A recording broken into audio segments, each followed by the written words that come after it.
12तम नाट्यचक्र को मु आपण मानक स्वागत करुछि। या पूर्वर अंतरंग आलापरे आसीथिले विजय मिश्र, अनंत महापात्र, डॉक्टर जेपी दास, चंद्रशेखर नंद, रवींद्रनाथ दास। आज मोर नाट्य कॉलेज गुरु श्रीजुक्त अजित नारायण दास सहित अंतरंग आलापरे भाग नेबे राउरकेला संपर्कर प्रतिष्ठाता तथा नाट्यकार निर्देशक श्री भास्कर चंद्र महापात्र। मु वर्तमान अनुरोध करी दर्पनारायण सेठी को सी भास्कर बाबू आउ अजित सार एवं आमर सभापति गौरहरि बाबू को मंच उपरको आने प्रथमे प्रदीप जाली आज संध्या को उद्घाटन करवा। एथिरे समस्ते भाग नेबा को मोर अनुरोध।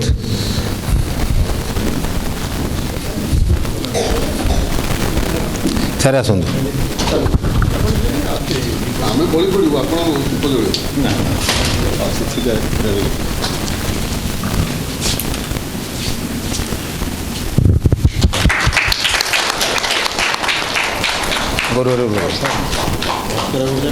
हाँ भास्कर बाबू आस ऑर्डर रे आसु भास्कर बाबू लगा दर्प लगा दर्प ना भाइस प्रेसिडेंट सेक्रेटरी सभा अध्यक्ष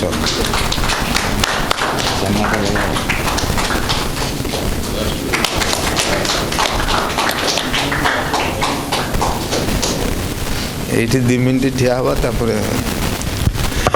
बर्तमान मु आमर सभापति गौरहरि बाबू को मु अनुरोध करी आमर अतिथि को पुष्प आउ उपढौकन दे संबर्धित करेंगे।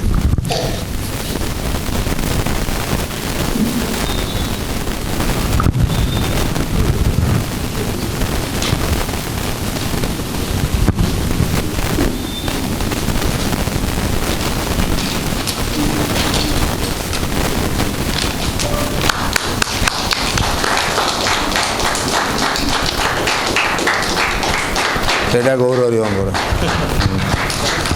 से उत्तरी गौरहरि बाबू दे देवे।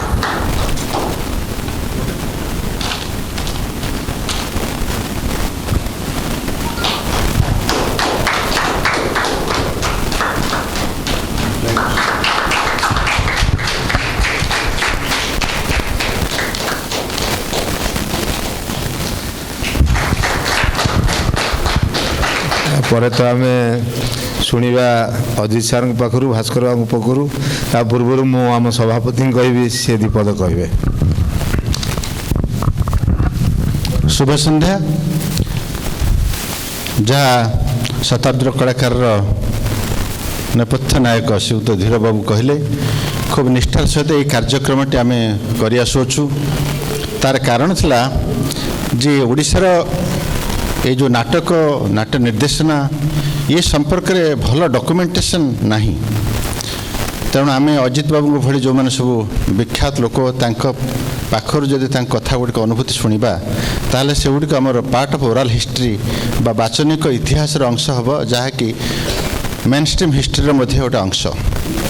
केवल जे बड़ बड़ लोक मैंने जे केवल खाली इतिहास लिखिबे कारण इतिहास तो रजाराणी एवं युद्ध एवं राति अधिक क्षमता आहरण सब किंवदंती बरणी किंतु ता बाहर जो रही आम सब कार्यक्रम रही। एवं आमर द्वितीय कथा हूँ आम सब मन करोडिशा is very strong in soft power.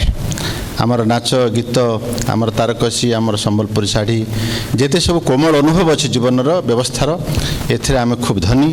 तेणु सी गोटे आम मन भर रही आमर अनुरोध रक्षा कर अनंत बाबू, विजय बाबू एवं चंद्रशेखर नंद, जगन्नाथ प्रसाद दास, गत थर रवींद्रनाथ दास आसी से आसुचंती एवं तांका सहित आउ जड़े आलोचना कर पढ़ी बुझी एवं विषय खबर रखिंट। अजित दास विषय आम समस्त जानू सी जड़े किंवदंती हो गले कारण मुझे 1984 आसली भुवनेश्वर प्रथम से ସେତେବେଳେ ଦୁଇଟା କଥା ହେଇଥିଲା। ସେତେବେଳେ ହାକିମ ବାବୁ ସିନେମା ଚାଲିଥିଲା, ଆମେ ସବୁ କାନ୍ଥ ବାଟେ ତାଙ୍କର ଫଟୋ ସବୁ ଦେଖିଥିଲୁ। ସେ କେବଳ ସିନେମାର ନିର୍ଦ୍ଦେଶକ ଭାବରେ ନୁହଁ ବା ଅଭିନେତା ଭାବରେ ନୁହଁ, ନାଟକରେ ମଧ୍ୟ ତାଙ୍କ ନାଟକ ଯେଉଁମାନେ ଆମେ ସବୁ ଦେଖିଛନ୍ତି, ଯେଉଁ କେତେଜଣ ନାଟକ ପରିବେଷଣ ସବୁ କରିଛନ୍ତି ଖୁବ୍ ନିଷ୍ଠାର ସହିତ, ପରଫେକ୍ସନିଷ୍ଟ ଯାହାକୁ ଆମେ କୁହାଯାଇପାରିବ, ଅଜିତ ବାବୁ ତାଙ୍କ ଭିତରେ ଜଣେ। ତାଙ୍କର ପ୍ରିୟ ଛାତ୍ର ହେଉଛନ୍ତି ଧୀର ବାବୁ, ଏଠି ବସିଛନ୍ତି। ଆମେ ଏଠିକି ଆସିବା ପୂର୍ବରୁ ଆଲୋଚନା ହେଉଥିଲେ ସାର୍ଙ୍କର କିଏ ପ୍ରିୟ, କିଏ ପ୍ରିୟତର, କିଏ ପ୍ରିୟତମ। ଛାତ୍ରମାନଙ୍କ ଭିତରେ ସବୁବେଳେ ଏଭଳି ପ୍ରତିଯୋଗିତା ରହିବ, ଇଏ ଗୋଟେ ଭଲ ଲକ୍ଷଣ। ଯେଉଁ ସାର୍ଙ୍କର ପ୍ରିୟ, ପ୍ରିୟତର, ପ୍ରିୟତମ ହେବା ପାଇଁ ଏବେ ପ୍ରତିଯୋଗିତା ଚାଲିଛି, ନିଃସନ୍ଦେହରେ କୁହାଯାଇପାରେ ଯେ ସେ ଜଣେ ଖୁବ୍ ଭଲ ଶିକ୍ଷକ, ଭଲ ଅଧ୍ୟାପକ ଏବଂ ଭଲ ଅଧ୍ୟକ୍ଷ। ମୁଁ ଏହି ବାକ୍ୟଗୁଡ଼ିକ ସହିତ ଅଜିତ ବାବୁଙ୍କୁ ଅଭିନନ୍ଦନ ଜଣାଉଛି, ସ୍ୱାଗତ କରୁଛି ଏବଂ ଭାସ୍କର ବାବୁ ମଧ୍ୟ ଅଭିନନ୍ଦନ ଜଣାଉଛି ଏବଂ ଭାବୁଛି ଆମର ଗତ କାର୍ଯ୍ୟକ୍ରମଗୁଡ଼ିକ ପରି ଏ କାର୍ଯ୍ୟକ୍ରମଗୁଡ଼ିକ ମଧ୍ୟ ଖୁବ୍ ଅର୍ଥପୂର୍ଣ୍ଣ ହେବ। ଧନ୍ୟବାଦ। ଅତିଥିମାନଙ୍କୁ ଧନ୍ୟବାଦ ଦେଉଛି। ବର୍ତ୍ତମାନ ଏବେ ଆଲୋଚନା କାର୍ଯ୍ୟକ୍ରମ ଆରମ୍ଭ ହେବ।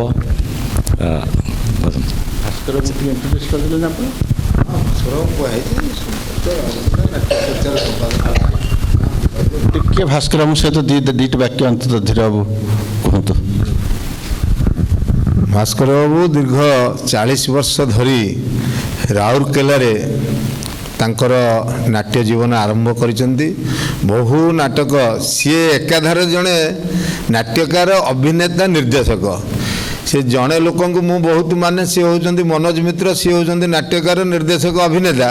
ତାଙ୍କ ପରେ ହେଉଛନ୍ତି ମନୋଜ ମିତ୍ର।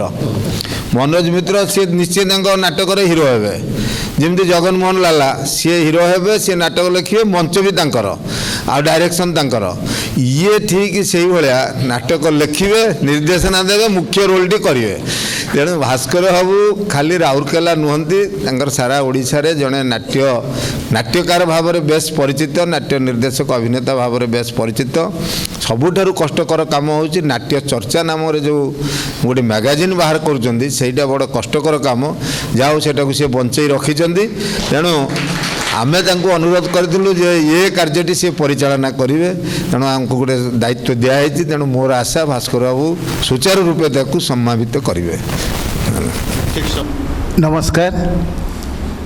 ମୁଁ ତାକୁ ଅତି ଭଲ ପାଏ, ସେ ମୋତେ ପର କରିଯାଏ।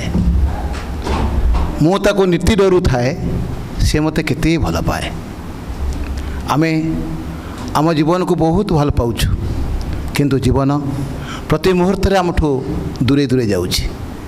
ଆମେ ମୃତ୍ୟୁକୁ ପ୍ରତି ମୁହୂର୍ତ୍ତରେ ଡରୁଛୁ, ଅଥଚ ମୃତ୍ୟୁ ଆପଣାର ବନ୍ଧୁ ଭଳି ଆମ ପାଖେଇ ଆସୁଛି। ସେହି ମୃତ୍ୟୁକୁ ଜୟ କରିବା ପାଇଁ ଆମେ ସମସ୍ତେ ଲାଗି ପଡ଼ିଛୁ। କିଏ ଧନ ଉପାର୍ଜନ କରି ଜୟ କରିବା ପାଇଁ ଚାହୁଁଛି, କିଏ ଜନ ଉପାର୍ଜନ କରି ଜୟ କରିବାକୁ ଚାହୁଁଛି, କିଏ ଯଶ ଉପାର୍ଜନ କରି ଜୟ କରିବା ପାଇଁ ଚାହୁଁଛି। ଧନ ଆଉ ଜନ ମୃତ୍ୟୁ ତାକୁ ନେଇଯାଉଛି, କିନ୍ତୁ ଯଶକୁ ନେଇପାରୁନି। ସେ ଯଶ ଉପାର୍ଜନ କରିବା ପାଇଁ ଯେଉଁ ମହାପୁରୁଷମାନେ, ଯେଉଁ ତ୍ୟାଗୀ ତପସ୍ୱୀମାନେ ଆମ ସମାଜ ପାଇଁ କାମ କରିଛନ୍ତି, ସେଇମାନଙ୍କ ଭିତରୁ ମୁଁ ଭାବିବି, ମୁଁ ନିର୍ବାଚିତ କରିବି ବା ମୁଁ ଜାଣିବି ଯେ ଆମର ଅଜିତ ସାର୍ ହେଉଛନ୍ତି ଅନ୍ୟତମ। ଆମେ ତାଙ୍କୁ କରତାଳ ଦେଇ ସ୍ୱାଗତ କରିବୁ, ଯିଏକି ଚଳଚ୍ଚିତ୍ର ଜଗତରେ, ନାଟ୍ୟ ଜଗତରେ ଏବଂ ସଂଗଠନ ଦିଗରେ ମଧ୍ୟ ନିଜର ଦକ୍ଷତା ପ୍ରତିପାଦନ କରିଛନ୍ତି, ଯେଉଁଥିପାଇଁ କି ତାଙ୍କୁ ସରକାରୀ ସ୍ତରରେ, ବେସରକାରୀ ସ୍ତରରେ ବହୁ ଅନୁଷ୍ଠାନ ସମ୍ମାନିତ କରିସାରିଛନ୍ତି। ତାଙ୍କ ବିଷୟରେ ଆପଣମାନେ ବେଶୀ ଜାଣିଛନ୍ତି। ମୁଁ ଯେତେବେଳେ ପିଲା ଥିଲି, ରୂପେଲି ପରଦାରେ ତାଙ୍କର ଅଭିନୟ ଦେଖି ସାରିଲା ପରେ ମୋ ମନରେ ଇଚ୍ଛା ହେଉଥିଲା କେମିତି ତାଙ୍କୁ ଦେଖନ୍ତି। ସେଇ ଜିଜ୍ଞାସା ମୋର ଥିଲା। ଯେତେବେଳେ ନାଟ୍ୟ ଜଗତରେ ପାଦ ଦେଲି, ସାମାନ୍ୟ କିଛି ସାକ୍ଷାତ ହୋଇଥିଲା, କିନ୍ତୁ ଆଜି ଆନନ୍ଦର ବିଷୟ, ନାଟ୍ୟଚକ୍ର କାର୍ଯ୍ୟକ୍ରମ ଶତାବ୍ଦୀର କଳାକାରରେ ମୋତେ ତାଙ୍କ ସହିତ କଥାବାର୍ତ୍ତା କରିବାର ସୁଯୋଗ ମିଳିଛି। ସେହି ମହାନ ଅଭିନେତା, ଦକ୍ଷ ନିର୍ଦ୍ଦେଶକ ଏବଂ କୃତି ନିର୍ଦ୍ଦେଶକ, ତା ସହିତ ଜଣେ ଅତି ସମ୍ମାନନୀୟ ଶିକ୍ଷକ। ଯେହେତୁ ମୁଁ ଜଣେ ଶିକ୍ଷକ, ଆଉ ଶିକ୍ଷକଙ୍କୁ ପ୍ରଶ୍ନ କରିବେ, ଶିକ୍ଷକ ଉତ୍ତର ଦେବେ, ଏଇଟା ହେଉଛି ବହୁତ ଆନନ୍ଦର ବିଷୟ। ବର୍ତ୍ତମାନ ମୋ ସାର୍ଙ୍କୁ ନମସ୍କାର କରୁଛି। आम बर्तमान प्रथमे आम व्यक्तिगत जीवन को जीवा कहीं व्यक्ति प्रथमे निजको संगठित करे संयत करे तापर से समाज पाई काम करे।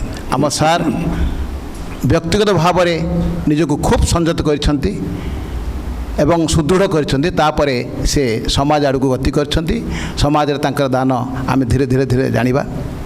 सार आपण जड़े कृति छात्र थिले आजिकाली जड़े जे फास्ट क्लास पाउछि से कहूँ मु डॉक्टर हेबी कि इंजीनियर हेबी आपण कहीं जड़े कलाकार हाँपाई चाहिए आ कहीं क्यों परिस्थिति आपण एनएटी रे भाग नहीं पारे।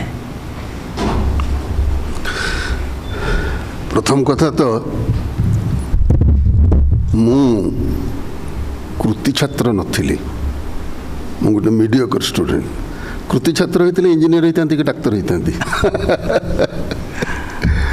मोर पाठ अपेक्षा साठरे छुआ दिन आग्रह थिला मु आज भी जिते निजको एनालाइज करे मु देखे जे आमर गोटे जॉइंट फैमिली बापांकर 5 भाई गोटे सिटी गोटे गाँ बसैक आम रहीचु सेठी आमर गणेश पूजा सरस्वती पूजा गोटे जगार हुए तेणु से सरस्वती पूजा गणेश पूजार दायित्व किए नब ना मु नेबी तार डेकोरेशन केमती हम लाइट केमती हम अमुक केमती हम सब मुझेगुड़ाक तैयारी करूँ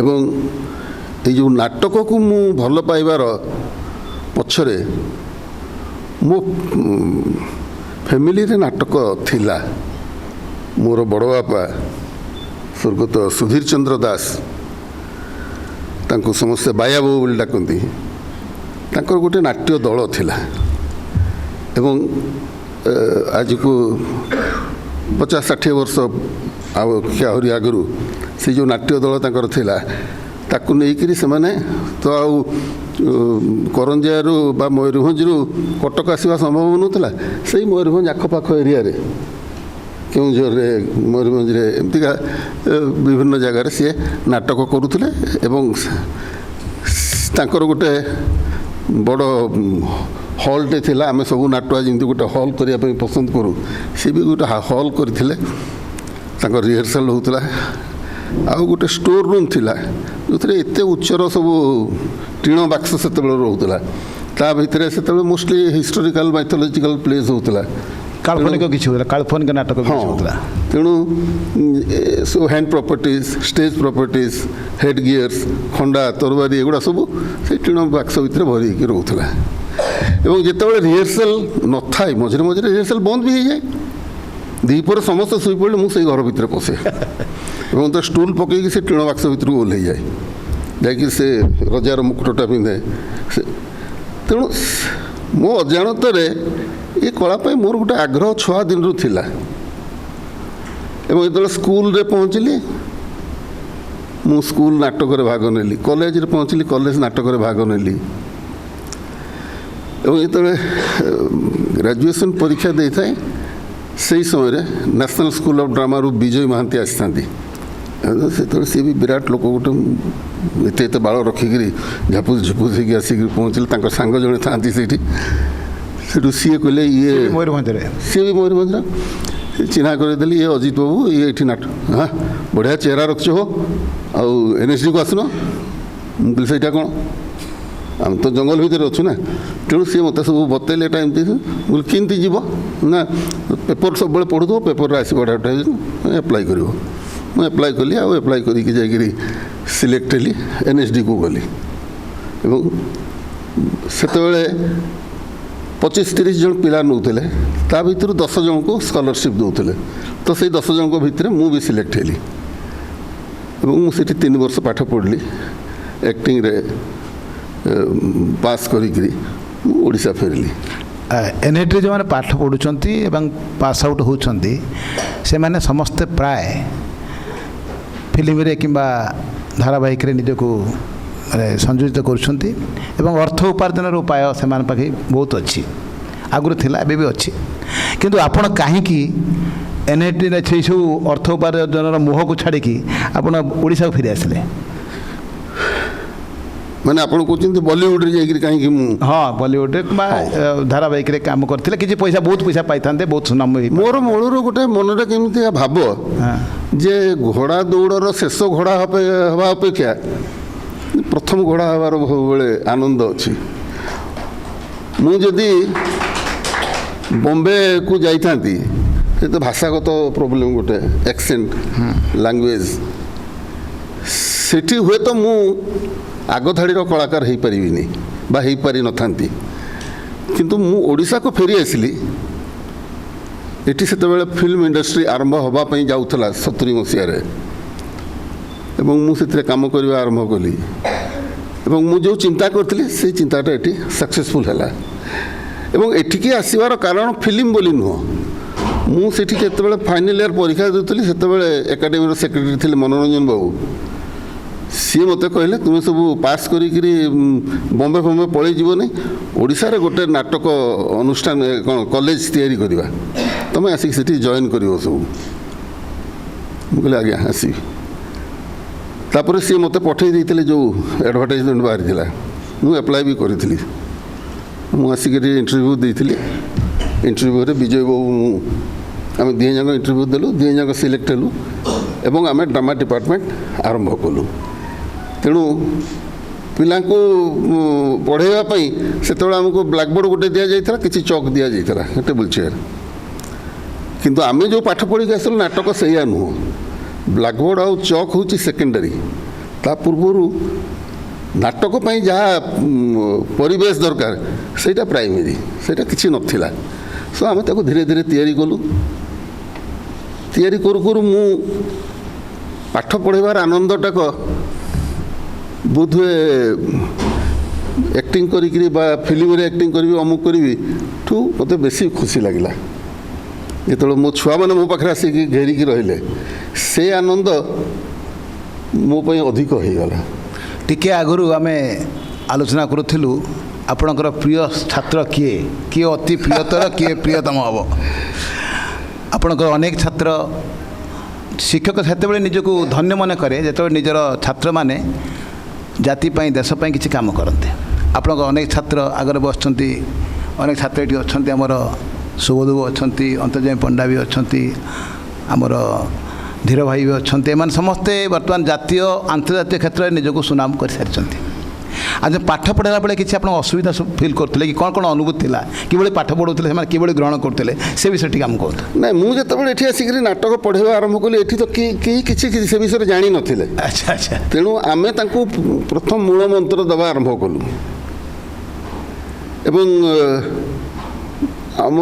ମୋର ଭାଗ୍ୟ, ମୁଁ ଶିକ୍ଷକ ହିସାବରେ ଭାଗ୍ୟ ବହୁତ ଭଲ। ଫାର୍ଷ୍ଟ, ସେକେଣ୍ଡ, ଥାର୍ଡ଼, ଫୋର୍ଥ ଏମିତି 4-5ଟା ବେଚ୍ ପିଲାମାନେ ବହୁତ ଭଲ ଭଲ ପିଲା ଆସିଲେ। ଆଜି ଡେଟ୍ରେ ଯିଏ ମେଟ୍ରିକ୍ ପାସ୍ କରୁଛି ସିଏ ଶିଖିବା ପାଇଁ ଆସୁଛି, କିନ୍ତୁ ସେତେବେଳେ ସବୁ କିଏ ଗ୍ରାଜୁଏଟ୍, କିଏ ମାଷ୍ଟର ଡିଗ୍ରୀ ପାସ୍ କରିଛି ବା ପଢ଼ୁଛି ବା କିଏ ଇଞ୍ଜିନିୟର ହେଇଛି, ଏମିତିକା ସବୁ ପିଲା ଯେଉଁମାନଙ୍କର ନାଟକ ପାଇଁ ଆଗ୍ରହ ଥିଲା ସେଇମାନେ ସବୁ ଆସୁଥିଲେ। ଏବଂ ସେମିତିକା ଛାତ୍ରଙ୍କୁ ପାଇକିରି ମୁଁ ବେଶୀ ତାଙ୍କ ପାଇଁ ଆଗ୍ରହୀ ହୋଇପଡ଼ିଲି, କାରଣ ତାଙ୍କର ଶିଖିବାର ଆଗ୍ରହଟାକ ବହୁତ ବେଶୀ ଥିଲା ଏବଂ ମୋର ବି ତାଙ୍କ ପାଖରୁ ଶିଖିବାର ଆଗ୍ରହ ବହୁତ ବେଶୀ ଥିଲା। ତେଣୁ ଆମ ଭିତରେ ଏଜ୍ର ଫରକ ବହୁତ ବେଶୀ ନଥିଲା। ମୁଁ ସାର୍ ହେଇକି ଆଗ ଚେୟାରରେ ବସୁଥିଲି, ସେମାନେ ଷ୍ଟୁଡେଣ୍ଟ ହେଇକି ପଛ ଚେୟାରରେ ବସୁଥିଲେ। କିନ୍ତୁ ମୋର କିଛି ଷ୍ଟୁଡେଣ୍ଟ ଥିଲେ ଯେଉଁମାନେ ମୋ ସାଙ୍ଗରେ ବୟସରେ ସମାନ ବା ମୋଠୁ ବର୍ଷେ 2 ବର୍ଷ ବଡ଼। କିନ୍ତୁ ଏଇ ଯେଉଁ ଗୁରୁ ଶିଷ୍ୟ ପରମ୍ପରା ଚିନ୍ତାଟାକ ଯେଉଁ ଏବଂ ସାରଙ୍କଠୁ ଆମେ କିଛି ପାଇବା, ସେଇ ଯେଉଁ ମନୋବୃତ୍ତିଟା ପିଲାଙ୍କ ଭିତରେ ଥିଲା, ମୋତେ ଏଇଟାକୁ ବେଶୀ ଆକୃଷ୍ଟ କଲା। ମୁଁ ପିଲାମାନଙ୍କ ଭିତରେ ହଜିଗଲି। ଆଚ୍ଛା, ପିଲାମାନଙ୍କ ଭିତରେ ହଜୁ ହଜୁ ଆପଣ ପଳାଇଗଲେ ଫିଲ୍ମ ଜଗତକୁ, ଚଳଚ୍ଚିତ୍ର ଜଗତରେ ପାଦ ଥାପିଲେ। ଚଳଚ୍ଚିତ୍ର ଜଗତରେ ପ୍ରଥମେ ଯେତେବେଳେ ଅଭିନୟ କଲେ, ଆଜିକାଲି ଯେମିତି ଅଭିନେତାମାନେ ବିଭିନ୍ନ ପ୍ରକାର ଷ୍ଟ୍ରଗଲ୍ କିମ୍ବା ସଂଘର୍ଷର ସମ୍ମୁଖୀନ ହେଉଛନ୍ତି, ଆପଣ କିଛି ହେଇଥିଲେ କି? ନା, ମୁଁ 76ରେ 75ରେ ପାସ୍ କଲି ଏବଂ 76 ଫାର୍ଷ୍ଟରେ ମୋତେ ଗୋଟେ ଅକେଜନରେ ଧୀର ବିଶ୍ୱାଳଙ୍କ ସାଙ୍ଗେ ଦେଖା ହେଇଥିଲା ଏବଂ ତାଙ୍କୁ ମୁଁ ଯାଇକି ନମସ୍କାର କରି କହିଲି ମୁଁ ଏମିତିକା ଦିଲ୍ଲୀରୁ ଅଭିନୟରେ ପାସ୍ କରିକି ଆସିଛି ନ୍ୟାସନାଲ୍ ସ୍କୁଲ୍ ଅଫ୍ ଡ୍ରାମାରୁ। ସେ କହିଲେ ମୁଁ ଗୋଟେ ଫିଲ୍ମ କରୁଛି, ମୁଁ ତୁମକୁ ଖବର ଦେବି। ଏବଂ ସିଏ ମୋତେ ଖବର ଦେଲେ, ମୁଁ ଗଲି। ସେତେବେଳେ ମୋର ଧାରଣା ନଥିଲା ହିରୋ କ'ଣ ଭିଲିୟନ କ'ଣ, କାରଣ ଆମକୁ ଶିକ୍ଷା ଦିଆଯାଉଥିଲା ଅଭିନେତା ହେବା ପାଇଁ। କିନ୍ତୁ ଫିଲ୍ମ ଇଣ୍ଡଷ୍ଟ୍ରିରେ ଯିଏ ଥରେ ହିରୋର ଛାପ ପଡ଼ିଲା ସିଏ ହିରୋ ହେବ, ଯିଏ ଥରେ ଭିଲିୟନର ଛାପ ପଡ଼ିଲା ସିଏ ଭିଲିୟନ ହେବ। ତେଣୁ ମୁଁ ଆସିକି ପ୍ରଥମେ ମୋତେ କହିଲେ ଯେ ପ୍ରଶାନ୍ତ ନନ୍ଦ ଆଉ ଶ୍ରୀରାମ ପଣ୍ଡା ସେମାନେ ଆଗ ଧାଡ଼ିର ଅଭିନେତା ଥିଲେ, ତେଣୁ ସେମାନେ ସବୁ ହିରୋ ମେଜର ରୋଲ୍ ନେଲେ ଏବଂ ମୋତେ ସେଥିରେ ଭିଲିୟନ କଲେ। ସେ ପର୍ଯ୍ୟନ୍ତ ଭିଲିୟନ ସବୁ କ'ଣ ଏଇ ଯେଉଁ ଗାଁ ଟାଉଟର ଅମୁକ ତମୁକ ହେଉଥିଲା। ଏବଂ ଶିଶିର ମିଶ୍ର ବମ୍ବେରୁ ଆସିକିରି ସିନ୍ଦୁର ବିନ୍ଦୁର ଯେତେବେଳେ କଲେ, ସିଏ ଗୋଟେ କଲେଜର ଟୋକା, ଗୋଟେ villain, first time young villain ଗୋଟେ ଇଣ୍ଟ୍ରୋଡ୍ୟୁସ୍ କଲେ ଏବଂ ମୁଁ ସେଇଟା କରିଥିଲି। ସେ ତାପରେ ତ ଚାଲିଛି, ଫିଲ୍ମ କରୁଛି ଆଉ କ'ଣ। ହାକିମ ବାବୁରେ ଆପଣ ବଢ଼ିଆ ଆକ୍ଟିଂ କଲେ, ଯାହାକି ଆମ ଏବେ ମଧ୍ୟ ହୃଦୟରେ ଆମର ରହିଛି। ଆଗରୁ ଯେଉଁ ଫିଲ୍ମରେ ଓଡ଼ିଆ ଭାଷା, ସଂସ୍କୃତି, ପରମ୍ପରାର ଧାରା ପ୍ରବାହିତ ହେଉଥିଲା, ମୁଁ ଭାବୁଛି ଧୀରେ ଧୀରେ ସେ ଫଲ୍ଗୁ, ସେ ଯେଉଁ ଧାରା ସରସ୍ୱତୀ ନଦୀ ଭଳିଆ କୁଆଡ଼େ ଉଭେଇ ଗଲାଣି। କାହିଁକି ଏମିତି ହେଉଛି? ଦେଖନ୍ତୁ, ଦୁନିଆଟା, ସମାଜଟା ହେଉଛି ପରିବର୍ତ୍ତନଶୀଳ। ସେଥିରେ ପ୍ରତ୍ୟେକଟା ଜିନିଷର ପରିବର୍ତ୍ତନ ଅଛି। ଆମ ଆଗରୁ ଯେଉଁ ଫିଲ୍ମ ହେଉଥିଲା ସେଥିରେ ବହୁତ ବେଶୀ ମେଲୋଡ୍ରାମା ଥିଲା, ସେଥିରେ ବେଶୀ ପୌରାଣିକ ବିଷୟ ଥିଲା, ଐତିହାସିକ ବିଷୟ ଥିଲା। ଆମେ ଯେତେବେଳେ ଆସିଲୁ ଆମେ ସୋସିଆଲ ପ୍ଲେ କରିବା ପାଇଁ ଆରମ୍ଭ କଲୁ ଏବଂ ଆମ ବେଳେ ଯେଉଁ ଡିରେକ୍ଟର ଥିଲେ ବା ପ୍ରଡ୍ୟୁସର ଥିଲେ ତାଙ୍କର ଚିନ୍ତାଧାରା ଥିଲା ଯେ ମାଣିକ ଯୋଡ଼ିକୁ ନେଇକି କରିବା, ନୂଆ ବୋଉକୁ ନେଇକି କରିବା, ଭଲ ଭଲ ଲେଖାକୁ ନେଇକି ସେମାନେ କରୁଥିଲେ। ଏବେ ଧୀରେ ଧୀରେ ଚେଞ୍ଜ ହେଉଛି, ତେଣୁ ଡିରେକ୍ଟରମାନେ କହୁଛନ୍ତି ଆମେ କିଛି ନୂଆ କରିବା। ସୋ ଏଇ ନୂଆ କରିବା ନାଁରେ ସେମାନେ ସେଇ ଯେଉଁ ଆପଣ କହୁଛନ୍ତି ଓଡ଼ିଆ ଛୁଙ୍କ, ଓଡ଼ିଆ ବାସନା, ଏବେ ତ ଗ୍ଲୋବାଲାଇଜେସନ୍ ଆସିଗଲା ନା। ଗ୍ଲୋବାଲାଇଜେସନ୍ ମାନେ ନୁହେଁ ଯେ ଅନ୍ୟ ଫିଲ୍ମକୁ ପୁରା ଆଣିକି ଏଠି ଓଡ଼ିଆରେ ଥୋଇଦେବା, ସେ ତ ପଛ କଥା ନା। ସେଇ ପଛ କଥା ନୁହେଁ, ସେ ମୁଁ ଚାହୁଁଛି ଆପଣ ସେଇ ଯେଉଁ ଓଡ଼ିଆ ବର୍ତ୍ତମାନ ଓଡ଼ିଆ ଫିଲ୍ମ, ଆମେ ଓଡ଼ିଆ ଫିଲ୍ମ ବୋଲି କୁହାଯିବନି, ସମ୍ପୂର୍ଣ୍ଣ ଭାବରେ ଅବତାରଣା କରାଯାଇଛି ଅନ୍ୟ ଭାଷାରୁ, ଅନ୍ୟ ଫିଲ୍ମରୁ। ସେଟା କାହିଁକି ଧୀରେ ଧୀରେ ହେଉଛି? ମାନେ ମୁଁ ଆପଣଙ୍କୁ ଦେଖିକିରି ଆଗ୍ରହୀ ହେଲି, ଆଜ୍ଞା। ଆପଣଙ୍କ ଚେହେରା, ଆପଣଙ୍କ ହେୟାର ଷ୍ଟାଇଲ୍, ଆପଣଙ୍କର ଡ୍ରେସ୍, ସେଠୁ ମୁଁ ଯାଇକି କହିଲି ଭାଇ ମୋତେ ଏମିତି ଗୋଟେ ଡ୍ରେସ୍ଟେ କରିଦିଅନ୍ତୁ। ଅନୁକରଣ କରିବାଟା କିଛି ନାହିଁ, କିନ୍ତୁ ଅନୁକରଣ କରିବାଟା ଖରାପ ନାହିଁ। କ'ଣ ହେଲା ନା, କ୍ଷମା ମାଗିବି ଯଦି ସେମିତି କେହି ଲୋକ ଥାଆନ୍ତି, ସେତେବେଳେ ଯେଉଁ ଷ୍ଟଡି ଥିଲା ସେ ଜିନିଷଟା ଆଉ ନାହିଁ। ହଁ, ସେଇଟା ମୁଁ ଚାହୁଁଥିଲି ଆପଣ। ତେଣୁ ସେତେବେଳେ ସେମାନେ ଗୋଟେ କାହାଣୀକୁ ପଢ଼ୁଥିଲେ, ବୁଝୁଥିଲେ, ଗୋଟେ ଗୋଟେ ସ୍କ୍ରିପ୍ଟ ଲେଖିବା ପାଇଁ 3 ମାସ, 4 ମାସ, 6 ମାସ ପର୍ଯ୍ୟନ୍ତ ଟାଇମ୍ ନେଉଥିଲେ। ବିଜୟ ମିଶ୍ରଙ୍କ ଭଳିଆ, ବିଶ୍ୱଜିତ ଦାସଙ୍କ ଭଳିଆ ବଡ଼ ବଡ଼ ରାଇଟର ସବୁ ଥିଲେ, ସେମାନେ ବସିକି ଲେଖୁଥିଲେ। ଆଜିକାଲି ସେମିତି ଜଣେ ଜଣେ, ଏଇ ଆମେ ଏଠିକି ଆସିବା ପୂର୍ବରୁ ଆଲୋଚନା ହେଉଥିଲା ଯେ ସେମିତି ଜଣେ ଜଣେ ହେବା ପାଇଁ ତାଙ୍କ ବି ସାଧନା ଦରକାର। ବିଜୟ ମିଶ୍ର ଖାଲି ବିଜୟ ମିଶ୍ର ହେଇନାହାନ୍ତି, ବା ଆପଣ ଖାଲି ଆପଣ ହେଇନାହାନ୍ତି। ରାଉରକେଲାର ଧୂଆଁରେ ଆପଣ ବି ବହୁତ ପଢ଼ିଛନ୍ତି, ବହୁତ ଜାଣିଛନ୍ତି, ଆପଣଙ୍କର ସେ ଦିଗଟାକୁ ବି ବହୁତ ଉନ୍ନତ। ଜଣେ ଭଲ ଲେଖକ ହେବା ପାଇଁ ଭଲ ପଢ଼ୁଥିବା ଦରକାର, ଅନେକ ବହି ପଢ଼ୁଥିବା ଦରକାର, ଅନେକ ବିଷୟ ଜାଣୁଥିବା ଦରକାର। ତାହେଲେ ତା ପାଖରେ ୱାର୍ଡ଼ ଷ୍ଟକ୍ ରହିବ, ସବଜେକ୍ଟର ଆଇଡ଼ିଆଜ୍ ଆସିବ, ସିଚୁଏସନ୍ର ଆଇଡ଼ିଆଜ୍ ଆସିବ। ଆଜିକାଲି ସେଇଟାକ ବହୁତ କମ୍। ଯିଏ କ୍ୟାମେରା ଚଲେଇ ଜାଣିଲା ବା ଲାଇଟ୍ ବାନ୍ଧି ଶିଖିଲା, ତା ପରଦିନ ସିଏ ଡିରେକ୍ଟର ହେଇଗଲା। ସେତେବେଳର ଅଭିନୟ, ବର୍ତ୍ତମାନ ଅଭିନୟ ଚଳଚ୍ଚିତ୍ର ଜଗତରେ ସେଠି ପଳେଇ ଆସିଲା ପରେ ନାଟକକୁ ଆସିବା, କିଛି ପାର୍ଥକ୍ୟ ଆପଣ ଉପଲବ୍ଧି କରୁଛନ୍ତି କି? ବୁଝିପାରିଲିନି। ସେ ସମୟରେ ଯେଉଁ ଅଭିନୟ ଥିଲା ଅଭିନେତା କଳାକାରମାନଙ୍କର, ଏବେ ଯେଉଁ ଚଳଚ୍ଚିତ୍ର କଳାକାରମାନଙ୍କର ଅଭିନୟ, କିଛି ଡିଫରେନ୍ସ ଆସିଛି କି ବର୍ତ୍ତମାନ? ନାଇଁ, ସେତେବେଳଙ୍କର ସବଜେକ୍ଟକୁ ନେଇକରି ସେମାନେ ଅଭିନୟ କରୁଥିଲେ। ଏବେ ଆଜିକାର ସବଜେକ୍ଟକୁ ନେଇକରି ତୁ ମୋର ହିରୋଇନ୍, ମୁଁ ତୋର ଅମୁକ, ଏଇ ରକମ ସବଜେକ୍ଟ ଯେତେବେଳେ ହେଉଛି, ସେଇ ଟାଇପ୍ର ସେମାନେ ଅଭିନୟ କରୁଛନ୍ତି। ଆପଣ 31 ବର୍ଷ ଧରି ସଙ୍ଗୀତ ମହାବିଦ୍ୟାଳୟରେ ଶିକ୍ଷକତା କଲେ। ମୁଁ NITରେ ମଧ୍ୟ 3 ବର୍ଷ ପାଠ ପଢ଼ିଲେ। ଆମର ଓଡ଼ିଶାରେ ଏମିତି କଳାକାର ଅଛନ୍ତି ଯେଉଁମାନେ କି କିଛି ମାନେ କୌଣସି ଟ୍ରେନିଂ ନେଇନାହାନ୍ତି। ସବୁ କଳାକାରଙ୍କୁ NITରେ ଭାଗ ନେବା କିମ୍ବା ସଙ୍ଗୀତ ମହାବିଦ୍ୟାଳୟରେ ପାଠ ପଢ଼ିବା ଜରୁରୀ କି? ଜଣେ ଭଲ କଳାକାର, ଜଣେ ଭଲ ନିର୍ଦ୍ଦେଶକ ହେବା ପାଇଁ ଆମେ ସବୁବେଳେ ପିଲାଙ୍କୁ କହୁ ଯେ ପ୍ରତ୍ୟେକ କଳାକାର ଜଣେ ମଣିଷ, କିନ୍ତୁ ସବୁ ମଣିଷ କଳାକାର ନୁହନ୍ତି। କଳାକାର ହେବା ପାଇଁ ସେଠୁ ଉପରବାଲା ପାଖରୁ ଟିକେ ଅଣି ପାଇଥିବା ଦରକାର, ତାହେଲେ ସେ କଳାକାର ହେଇପାରିବ। ଏବଂ ଆମେ ବହୁତ କଳାକାରଙ୍କର ଆମେ ଉଦାହରଣ ଦେଇପାରିବା ଯେଉଁମାନେ କେଉଁ ଅନୁଷ୍ଠାନକୁ ଯାଇକରି ପାଠ ପଢ଼ି ନାହାନ୍ତି, କିନ୍ତୁ ସେମାନେ ବହୁତ ବଡ଼ ବଡ଼ କଳାକାର। ଦିଲ୍ଲୀପ କୁମାର କଥା କୁହନ୍ତୁ, ବାବି ବୋଉ କଥା କୁହନ୍ତୁ, ବା ଅମିତାଭ ବଚ୍ଚନ କଥା କୁହନ୍ତୁ, ଏମାନେ କେଉଁଠି ଯାଇକି ପାଠ ପଢ଼ି ନାହାନ୍ତି, ସେମାନେ ତ ଗୋଟେ ଗୋଟେ ମାଇଲ ଖୁଣ୍ଟ ହେଇଗଲେ। ସେମିତିକା ତାହେଲେ କ'ଣ ଦରକାର ପାଠ ପଢ଼ିବା? ଗୋଟେ ଜିନିଷକୁ ଜାଣିବା ପାଇଁ ଯେକୌଣସି ପିଲା ମନ ଭିତରେ ଆଗ୍ରହ ଥିବ ଏବଂ ସେ ଜାଣିବା ପାଇଁ ଚାହୁଁଥିବ, ତାକୁ ଯଦି ଗୋଟେ ସଦ୍ଗୁରୁ ମିଳିବ, ଗୋଟେ ଠିକ୍ ଜାଗା ମିଳିବ ଯେଉଁଠି ସେ ବସିକି ସେଗୁଡ଼ା ଜାଣିପାରିବ, ତାହେଲେ ସେ ସହଜରେ ଜାଣିପାରିବ। ତେଣୁ ନାଟକ ଶିକ୍ଷା ବା ଅଭିନୟ ଶିକ୍ଷା ନ ଦେଇକି ବି ଲୋକ ଅଭିନେତା ହେଉଛନ୍ତି, କିନ୍ତୁ ଜଣେ ଗୁରୁ ତା ପାଖରେ ଥିଲେ ସିଏ ଅଭିନୟ କରିବା ପାଇଁ ଚାହୁଁଛି, କିନ୍ତୁ କେମିତି କରିବ କ'ଣ କିଛି ଜାଣିପାରୁନି, ସେଇ ଶୈଳୀଟା ସିଏ ତାକୁ ବତେଇ ପାରିବେ। କିନ୍ତୁ ତାକୁ ଜଣେ ତାହାକୁ ଯେକୌଣସି ଲୋକକୁ ବା ସବୁ ଲୋକଙ୍କୁ ଅଭିନେତା କରିଦେବି ବୋଲି କେଉଁ ଗୁରୁ ଗର୍ବ କରିବା ଉଚିତ କରିପାରିବେନି।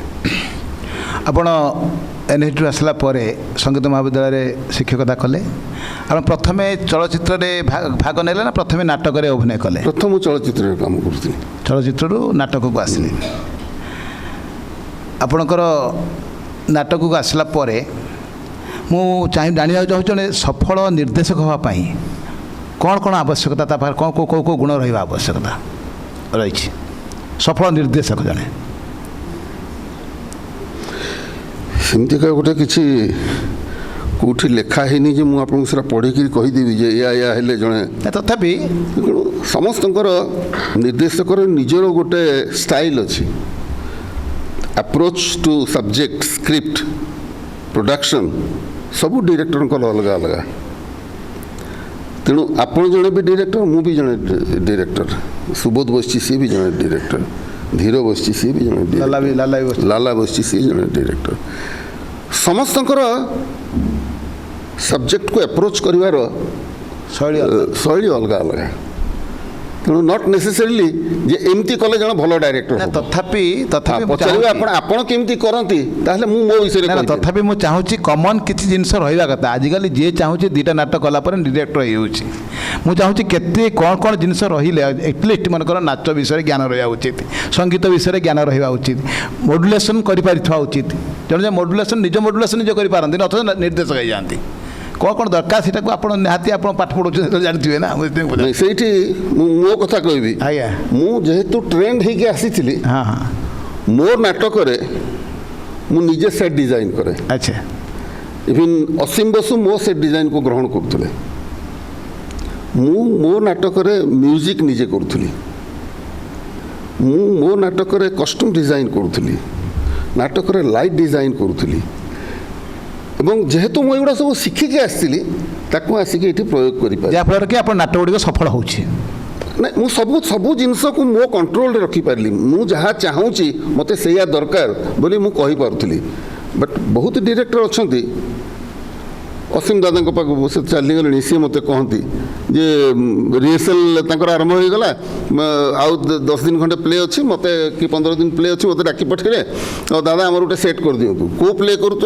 ନା ଏଇ ପ୍ଲେ କରୁଛୁ। ନା ମୋତେ ବହି ଖଣ୍ଡେ ଦିଅ। ସେଠୁ ସିଏ ବହିଟା ନେଇକରି ପଢ଼ିଲେ, ପଢ଼ି ସାରିକିରି ଗୋଟେ ଡିଜାଇନ୍ କରିକି ଆଣିକି ଦେଲେ, କହିଲେ ଏଇଟା ହେଉଛି ନାଟକର ସେଟ୍। ବଢ଼ିଆ ହେଇଛି, ଚିତ୍ରଟି ଦାଦା ବଢ଼ିଆ ଚିତ୍ର କରୁଥିଲେ, ବଢ଼ିଆ ହେଇଛି। କିନ୍ତୁ ଯେତେବେଳେ ସେଟ୍ଟା ଲାଗିଯାଉଥିଲା, ଡାଇରେକ୍ଟର ପ୍ରଥମରୁ ଶିଖାଇଛନ୍ତି ଏପଟରେ ୱିଙ୍ଗସରେ ଯିବ, ଏପଟରେ ୱିଙ୍ଗସରେ ଆସିବ। ତେଣୁ ସେଠି ଗୋଟେ ଦୁଆର ଅଛି, ସେ ଦୁଆରଟା ତା ଜାଗାରେ ରହୁଥିଲା, ଆର୍ଟିଷ୍ଟ ସବୁ ୱିଙ୍ଗସରୁ ଯା ଆସ। କିନ୍ତୁ ଆମେ ଯେତେବେଳେ ବା ଆମ ଟ୍ରେନିଂ ସହିତ ଯେଉଁ ପିଲାମାନେ କାମ କଲେ, ସେମାନେ ଜାଣିଲେ ଯେ ଏଣ୍ଟ୍ରି ଏକ୍ଜିଟ୍ର ମାନେ କ'ଣ, କେଉଁ ପଟରେ ଯିବ, କେଉଁ ପଟରେ ଆସିବ, କେଉଁଠି ଠିଆ ହେବ। ବହୁତ ସମୟରେ ନିର୍ଦ୍ଦେଶକ ଦେଖିବେ ଡିରେକ୍ସନ୍ ଦେଉଥିବେ, ଗୋଟେ ଗ୍ରୁପ୍ କମ୍ପୋଜିସନ୍ କହିଲା ବେଳକୁ ଗୋଟେ ପିଲା ପଛରେ ଆଉ ଗୋଟେ ପିଲା ଏମିତିକା କଭର୍ ହେଇଯାଉଛନ୍ତି, ଅନେକଙ୍କର ତାଙ୍କ ଚେହେରା ଜଣାପଡ଼ୁନି, ସେମାନଙ୍କର ଅଭିନୟ ଜଣାପଡ଼ୁନି, କିନ୍ତୁ ପାଠ ପଢ଼ିଥିଲେ ବା ଆମେ ଶିଖେଇଲା ବେଳେ ହ୍ୱାଟ୍ ଇଜ୍ କମ୍ପୋଜିସନ୍ ଆମେ ତାଙ୍କୁ ଶିଖଉଥିଲୁ ବା ଆମେ ସେୟା ଶିଖିକିରି ଆସିଥିଲୁ, ଯେଉଁଟା ଶିଖିକି ଆସିଥିଲୁ ତାଙ୍କୁ ଆମେ ଶିଖଉଥିଲୁ। ତେଣୁ ଗୋଟେ 30 ଜଣଙ୍କର ଆର୍ଟିଷ୍ଟର ଗୋଟେ ଗ୍ରୁପ୍ ଷ୍ଟେଜ୍ ଉପରେ ରହିଲେ ବି ଆମେ ତାକୁ କମ୍ପୋଜ୍ କରି ଶିଖିଥିଲୁ, ଯେଉଁଟାକୁ ଆମେ ଆମ ଛୁଆଙ୍କୁ ଶିଖେଇଥିଲୁ, ସେମାନେ ବି ସେମିତି କମ୍ପୋଜ୍ କରିପାରୁଥିଲେ, ଏବେ ବି କରୁଛନ୍ତି। ହଁ, ଆମର ଧୀର ବାବୁ କରୁଛନ୍ତି, ବହୁତ ଲୋକ ବହୁତ କରୁଛନ୍ତି।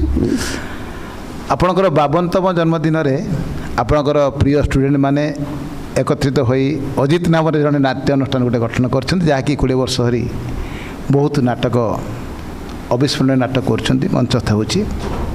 ଏହା କେମିତି ସୃଷ୍ଟି ହେଲା, କେଉଁ ପରିସ୍ଥିତି ସୃଷ୍ଟି ହେଲା, ସମ୍ପ୍ରତି କେମିତି କାମ କରୁଛି, ସେ ବିଷୟରେ ଆମକୁ ଟିକେ କୁହନ୍ତୁ। ନା, ସେ ପିଲାମାନେ ମୋତେ ଆସିକି କହିଲେ ସାର୍ ଏଥର ଆପଣଙ୍କର ଜନ୍ମଦିନ ଆମେ କରିବୁ। ଆଚ୍ଛା, ବୋଲେ ନାଚ ମାଷ୍ଟର ଗୀତ ମାଷ୍ଟରଙ୍କର ଜନ୍ମଦିନ ହୁଏ, ଡ୍ରାମା ମାଷ୍ଟର। ଏଇଟା ଆଉ ଗୋଟେ କଥା କହିବି, ନାଚ ମାଷ୍ଟର ଗୀତ ମାଷ୍ଟରଙ୍କ ପୂର୍ବରୁ ଗୁରୁ ଲାଗୁଛି, ଆମର ଗୁରୁ ଫୁରୁ କିଛି କାହିଁକି ଏଟା ସାର୍? ନାଇଁ ନାଇଁ, ପିଲାମାନେ ଆମକୁ ଗୁରୁ ବୋଲି ଭଲ ପାଆନ୍ତି, ବହୁତ ସ୍ନେହ ଭଲ ତ ପାଆନ୍ତି ନିହାତି ଭାବରେ, କିନ୍ତୁ ସେ ଯେଉଁ ଗୁରୁ ସେମାନଙ୍କର ସମ୍ମାନ ଯାହା ଆମ ସମାଜରେ ଅଛି ତାହା ବୋଧହୁଏ ନାଟକ ନାଟ୍ୟ ନିର୍ଦ୍ଦେଶକ ମାନଙ୍କର ବା ନାଟ୍ୟକାର ମାନଙ୍କର ସମ୍ମାନ ନାହିଁ ବୋଲି ମୁଁ ହୃଦୟଙ୍ଗମ କରୁଛି। ଆପଣ ହୃଦୟଙ୍ଗମ କରିଛନ୍ତି ମୁଁ କହିପାରିବିନି। ମୋତେ ମୋ ଛୁଆମାନେ, ମୁଁ ସବୁବେଳେ କୁହେ ଯେ ମୋର ପୁଅ ନାହିଁ କିନ୍ତୁ ମୋର 100 ପୁଅ। ସେ ତ ଆପଣ ଖାଲି କ'ଣ କହିବି, ମୋତେ ଯଦି ଧୀର ପଛରେ ଠିଆ ହେଇକି ମୋ ସାମ୍ନାରେ ଠିଆ ହେଇକି ଗାଳି କରୁଥିବ, ମୁଁ ତାକୁ ପୁଅ ବୋଲି କହିବା ପାଇଁ ସାହସ କରେ? ନାଇଁ ନାଇଁ ନାଇଁ, ତାହା ନୁହେଁ। ସେଇ ସ୍ନେହ ଶ୍ରଦ୍ଧା ତାଙ୍କର ବି ଥିଲା, ଆଉ ମୋର ବି ଥିଲା। ମୋର କହିବାର ଉଦ୍ଦେଶ୍ୟ, ସମାଜରେ ଯେଉଁମାନେ ଗୀତ ଗାଉଛନ୍ତି ଏବଂ ଯେଉଁମାନେ ନାଚ କରୁଛନ୍ତି ତାଙ୍କର ଯେତିକି ସମ୍ମାନ ରହୁଛି ଆମ ସମାଜରେ, ସେତିକି ସମ୍ମାନ ନାଟ୍ୟମାନଙ୍କର ନାହିଁ ବୋଲି ମୁଁ ଉପଲବ୍ଧି କରୁଛି। ଆପଣ ଉପଲବ୍ଧି କରିଛନ୍ତି କି? ମୁଁ ସେଇଟା କେବେ ଉପଲବ୍ଧି କରିନି। ମୁଁ ମୋ ଛୁଆମାନଙ୍କୁ ଯେତିକି ଭଲ ପାଏ ତାଠୁ ଅଧିକ ସେମାନେ ମୋତେ। ବ୍ୟକ୍ତିଗତ କଥା କହୁନି, ସମାଜ କଥା କହୁଛି, ସମାଜ କଥା କହୁଛି। ଦେଖନ୍ତୁ, ଆପଣଙ୍କ ସ୍ଥାନଟି କେମିତି ତିଆରି କରିଛନ୍ତି, ସେଟା ହଲୁଛି ନା ଆପଣ ଦମ ହୋଇକରି ବସୁଛନ୍ତି, ସେଇଟା ଆପଣଙ୍କ ଉପରେ ନିର୍ଭର କରେ। ଆଚ୍ଛା ଆଚ୍ଛା, ମୁଁ ଜଣେ ଗୁରୁ ହିସାବରେ ବା ଶିକ୍ଷକ ହିସାବରେ ବା ନିର୍ଦ୍ଦେଶକ ହିସାବରେ, ଆପଣଙ୍କ ତ ଆପଣ ଷ୍ଟୁଡେଣ୍ଟ ମାନେ ଭଲ ପାଇବେ XYZ ଏନିବଡି, ଯଦି ସିଏ ସେଥିରେ ସଠିକ ଭାବରେ ବସି ଜାଣିଛି, ସେ ଜାଗାରେ ବସିକି ସମ୍ମାନ ପାଇବ, ଏତେ କିଛି ସନ୍ଦେହ। ଆଚ୍ଛା, ଆମେ ଯିବା ସେ ଅଜିତ ଅନୁଷ୍ଠାନକୁ। ସାର୍, ଏ ଅନୁଷ୍ଠାନ କ'ଣ ହେଲା, ପିଲାମାନେ କହିଲେ ଗୋଟେ ଆମେ ଆପଣଙ୍କ ଜନ୍ମଦିନ କରିବୁ। କହିଲେ ନା ନା, ଆମର ଜନ୍ମଦିନ ଫନ୍ମଦିନ କିଛି ନାହିଁ, ସେ ନାଚ ଗୀତ ମାଷ୍ଟରଙ୍କ ହୁଏ। ନା ନାଇଁ ସାର୍, ଆମେ ସେଦିନ ଗୋଟେ ଡ୍ରାମା କରିବୁ। ମୁଁ କହିଲି ଠିକ୍ ଅଛି, ସେ ଡ୍ରାମାଟାକୁ ମୁଁ ଡିରେକ୍ସନ୍ ଦେବି, ଆଉ ବଞ୍ଚିଥିବା ପର୍ଯ୍ୟନ୍ତ ସେଇ ଡେଟ୍ରେ ଯେଉଁ ଡ୍ରାମା କରିବ ସେଇଟା ମୁଁ ଡିରେକ୍ସନ୍ ଦେବି। ଆଚ୍ଛା ଆଚ୍ଛା, ଏବଂ ସେଇ ଇଏ ଚାଲି ଆସିଛି ଆଜି ପର୍ଯ୍ୟନ୍ତ। ସେଇଠୁ କିଛି ଦିନ ପରେ, 2-4 ଦିନ ପରେ ପିଲାମାନେ ଆସିକି କହିଲେ ସାର୍ ଗୋଟେ ଅନୁଷ୍ଠାନଟେ ନ କଲେ କେମିତି ଏକା କରିବା, ଆମେ ତ ସଙ୍ଗୀତ ମହାବିଦ୍ୟାଳୟ କରିବାନି, ଅନୁଷ୍ଠାନଟେ କରିବା। ତେଣୁ ଗୋଟେ ଅନୁଷ୍ଠାନର ନାଁ ମୋତେ ଆଣିକି ଦେଖେଇଲେ, ଅଭିନୟ ଜାଗୃତି ଇନଷ୍ଟିଚ୍ୟୁଟ୍ ଅଫ୍ ଥିଏଟର। ବଢ଼ିଆ ହେଇଛି, ଅଭିନୟ ଅଛି, ଇନଷ୍ଟିଚ୍ୟୁଟ୍ ଅଛି, ସବୁ ଅଛି, କରିବା ଆଉ। ସେଠୁ ସେମାନେ ମୋତେ ପୁଣି କହିଲେ ସାର୍ ପ୍ରତ୍ୟେକ ୱାର୍ଡ଼ର ପ୍ରଥମ ଅକ୍ଷରଟା ନିଅନ୍ତୁ, କ'ଣ ହେଉଛି? ଅଜିତ। ନା ସାର୍, ଅଜିତ ଅନୁଷ୍ଠାନ। ମୁଁ ସେଦିନ ଭାରି ଇମୋସନାଲ୍ ହେଇଯାଇଥିଲି ଛୁଆଙ୍କର ଚିନ୍ତାଧାରା ଦେଖିକିରି, ଏବଂ ସେଇ ଦିନଠୁ ଅନୁଷ୍ଠାନ ଚାଲିଛି। ଯାହା ହଉ, ବହୁତ ଖୁସିର କଥା। ଆପଣ ସେଇ ଅନୁଷ୍ଠାନ ମାଧ୍ୟମରେ ଅନେକ ଅନ୍ୟ ଭାଷାର ନାଟକକୁ ଓଡ଼ିଆ ଭାଷାକୁ ଭାଷାନ୍ତର କରିଛନ୍ତି, ଅନେକ ଶ୍ରେଷ୍ଠ ଗଳ୍ପକୁ ମଧ୍ୟ ଆପଣ ତାକୁ ନାଟ୍ୟ ରୂପ ଦେଇଛନ୍ତି। ଶାସ୍ତି, ମାମୁଁ, ରେବତୀ, ଫତୁରାନନ୍ଦଙ୍କର ନାକଡ଼ା ଚିତ୍ରକର, ଆମର 6 ମାଣ 8 ଗୁଣ୍ଠୁ, ଆମ ଏ ପ୍ରେସିଡେଣ୍ଟ ଅଛନ୍ତି ଯେଉଁ ଆମର ଶିକୁଳି, ତାଙ୍କର ନାଟକ ସବୁ କରିଛନ୍ତି। କିନ୍ତୁ ଆପଣ ୟା ଦ୍ୱାରା କ'ଣ ହେଉଛି ଯେ ଓଡ଼ିଆ ଭାଷା ସାହିତ୍ୟ ଠାରୁ ଦୂରେଇ ଯାଉଥିବା ଲୋକମାନେ ନିହାତି ତାକୁ ଦେଖିଲା ପରେ ସେଇଗୁଡ଼ାକୁ ପଢ଼ିବା ପାଇଁ ଆଗ୍ରହ ପ୍ରକାଶ କରୁଛନ୍ତି। ମୋର କହିବାର ଉଦ୍ଦେଶ୍ୟ, ଯଦି ଆପଣ ନୂଆ ନୂଆ ନାଟ୍ୟକାର ଯେଉଁମାନେ ଅଛନ୍ତି ତାଙ୍କ ନାଟକକୁ ନେଇକି ନାଟକ କିଛି କରିପାରନ୍ତେ, ତାହେଲେ ହୁଏତ ସେମାନେ ଯେଉଁ ବଣର ମଲ୍ଲୀ ଭଳିଆ ଫୁଟିକି ମୋଡ଼ି ଯାଉଛନ୍ତି, ସେମାନେ ଲୋକଲୋଚନକୁ ଆସିପାରନ୍ତେ। ଭାରି ବଢ଼ିଆ କ୍ୱେଶ୍ଚିନ୍ଟା ଆପଣ ମୋତେ କଲେ। ଟିକେ ଆଗରୁ ଆପଣ ମୋତେ କହୁଥିଲେ ଯେ ନାଟ୍ୟକାର ସମସ୍ୟା ହେବା ପାଇଁ ଚେଷ୍ଟା କରୁଛନ୍ତି, ହେଇପାରୁନାହାନ୍ତି। ନାଟ୍ୟକାର ହେବା ପାଇଁ ବି ଯେମିତି ଆପଣ କହିଲେ, ନିର୍ଦ୍ଦେଶକ ହେବା ପାଇଁ ଗୋଟେ ଯୋଗ୍ୟତା ଦରକାର, କଳାକାର ହେବା ପାଇଁ ଗୋଟେ ଯୋଗ୍ୟତା ଦରକାର, ନାଟ୍ୟକାର ହେବା ପାଇଁ ବି ଗୋଟେ ଯୋଗ୍ୟତା ଦରକାର। ଏବଂ ମୋ ପାଖକୁ ବହୁତ ସମୟରେ ରାଇଟର ନେଇକି ଆସନ୍ତି ବହି, ମୁଁ ପଢ଼ିଲେ ମୋତେ ଲାଗେ ଯେ ଦୂରଦର୍ଶନର ଗୋଟେ 10 ମିନିଟିଆ 20 ମିନିଟିଆ ଅଧଘଣ୍ଟିଆ ଧାରାବାହିକ ସିଏ ନେଇକି ଆସିଛନ୍ତି। ସେଥିରେ କିଛି ଆଗ ନାହିଁ ପଛ ନାହିଁ, ତା'ର କିଛି। କିନ୍ତୁ ଆପଣମାନଙ୍କ ଭଳିଆ ବହୁତ ବଡ଼ ବଡ଼ ରାଇଟର ଯେଉଁମାନେ ଅଛନ୍ତି, ଯେଉଁମାନେ ଏଷ୍ଟାବ୍ଲିଶ୍ଡ, ମୁଁ ବୋଧହୁଏ ଏମିତି କିଏ ରାଇଟର କହିବେନି ଯେ ମୁଁ ତାଙ୍କୁ କହିନି ଆପଣଙ୍କର ବହି ଗୋଟେ ମୋତେ ଦିଅନ୍ତୁ। କିନ୍ତୁ ଆଜି ପର୍ଯ୍ୟନ୍ତ ସେମିତିକା ମୁଁ ବହି ପାଇନାହିଁ ଏବଂ ହୁଏତ ମୁଁ ତାଙ୍କ ସାଙ୍ଗରେ ଠିକ୍ ଭାବରେ ଯୋଗାଯୋଗ କରିପାରିନି ବା ସେମାନେ ମୋତେ ଉଚିତ ଲୋକ ବୋଲି ଭାବି ନାହାନ୍ତି। ଏବଂ ଆପଣଙ୍କ ରାଉରକେଲାରୁ ଜଣେ ନାଟ୍ୟକାରଙ୍କୁ ସିଏ ମୋତେ ଆସିକି କହିଲେ ଆପଣଙ୍କ ପାଇଁ ଗୋଟେ ନାଟକ ଲେଖିବି। ତେଣୁ ମୁଁ ଭାରି ଖୁସି ହେଇଗଲି।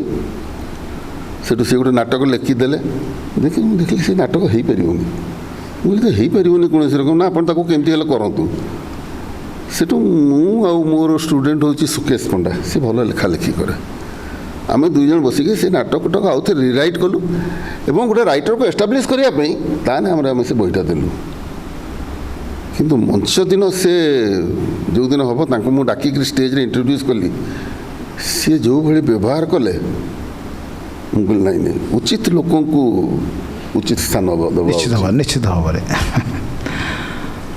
ଆପଣଙ୍କ ଜୀବନୀ ଓଡ଼ିଶାର ନାଟ୍ୟ ସାହିତ୍ୟର ଅର୍ଦ୍ଧ ଶତାବ୍ଦୀର ଇତିହାସ କହିଲେ ଅତ୍ୟୁକ୍ତି ହେବନି। ଜଣେ ସଫଳ କଳାକାର ହେବା ପାଇଁ ହେଲେ ତାଙ୍କ ପଛରେ କେହି ଜଣେ ବୁଷ୍ଟିଂ କରୁଥିବା କଥା, ତାଙ୍କୁ ଉତ୍ସାହିତ କରୁଥିବା କଥା। ଆମେ ଦେଖୁଛୁ ଛାୟା ସହିତ ମାୟା ଲାଗି ରହିଲା ଭଳିଆ। ମାୟା ମ୍ୟାଡ଼ାମ୍ ଆପଣଙ୍କ ପଛରେ ଯେଉଁ ନାଟକ ହେଉଛି, ଯେମିତି ଧୀର ସହିତ ତାଙ୍କର ସହଧର୍ମିଣୀ ଅଛନ୍ତି, ଆପଣଙ୍କ ସହିତ ମାୟା ମ୍ୟାଡ଼ାମ୍ ସେମିତି ସବୁବେଳେ ଆପଣ ପାଖାପାଖି ରହୁଛନ୍ତି। ଆପଣଙ୍କ ସମ୍ପର୍କ କିଭଳି ସୃଷ୍ଟି ହେଲା, କିଭଳି? ମୁଁ ତାଙ୍କ ପରେ ପାଖରେ ରଖିଛି ନା ସିଏ ରଖିଛନ୍ତି ଆପଣଙ୍କୁ? ନାଇଁ ନାଇଁ, ମୁଁ ରଖିଛି। ନା ମ କହିଲେ କେମିତି ହେବ? ସେମିତି ନୁହେଁ। ଆଚ୍ଛା, ଆପଣ ଦାମ୍ପତ୍ୟ ଜୀବନ ଯୁବପିଢ଼ି ପାଇଁ ନିଶ୍ଚିତ ଶିକ୍ଷଣୀୟ ହେବ। ଦୟାକରି ଆପଣ ପାରିବାରିକ ଜୀବନ ବିଷୟରେ କିଛି କୁହନ୍ତୁ। ଆମେ ବହୁତ କିଛି ଆପଣଙ୍କ ବିଷୟରେ ଜାଣିଲୁ, ତ ଟିକେ କୁହନ୍ତୁ କିଛି ଘଟି। କିଭଳି ଆପଣ ବିବାହଠୁ ଆରମ୍ଭ କରି ଏପର୍ଯ୍ୟନ୍ତ ପିଲା ଥିଲା କଥା ଟିକେ ଟିକେ କୁହନ୍ତୁ, ନକଲେ ହେବନି।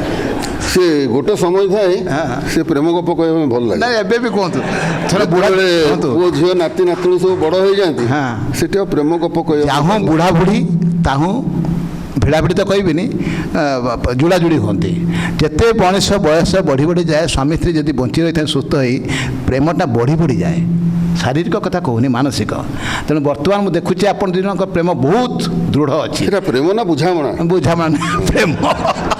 ସେଇ ପ୍ରେମ ବିଷୟରେ ମୁଁ ଟିକେ କୁହନ୍ତୁ, କେମିତି ଆରମ୍ଭ ହେଲା? ନାଇଁ, ସିଏ ବି ଦିଲ୍ଲୀରେ ପଢ଼ୁଥିଲେ, ମୁଁ ବି ଦିଲ୍ଲୀରେ ପଢ଼ୁଥିଲି। ଆଚ୍ଛା, ଏନ୍ଆଇଟିରେ ସିଏ ଡାନ୍ସର ଥିଲେ, ଡାନ୍ସ ଇନଷ୍ଟିଚ୍ୟୁଟ୍ରେ ପଢ଼ୁଥିଲେ, ଗ୍ରାଜୁଏସନ୍ କରୁଥିଲେ। ମୁଁ ଏନ୍ଆଇଟିରେ ପଢ଼ୁଥିଲି।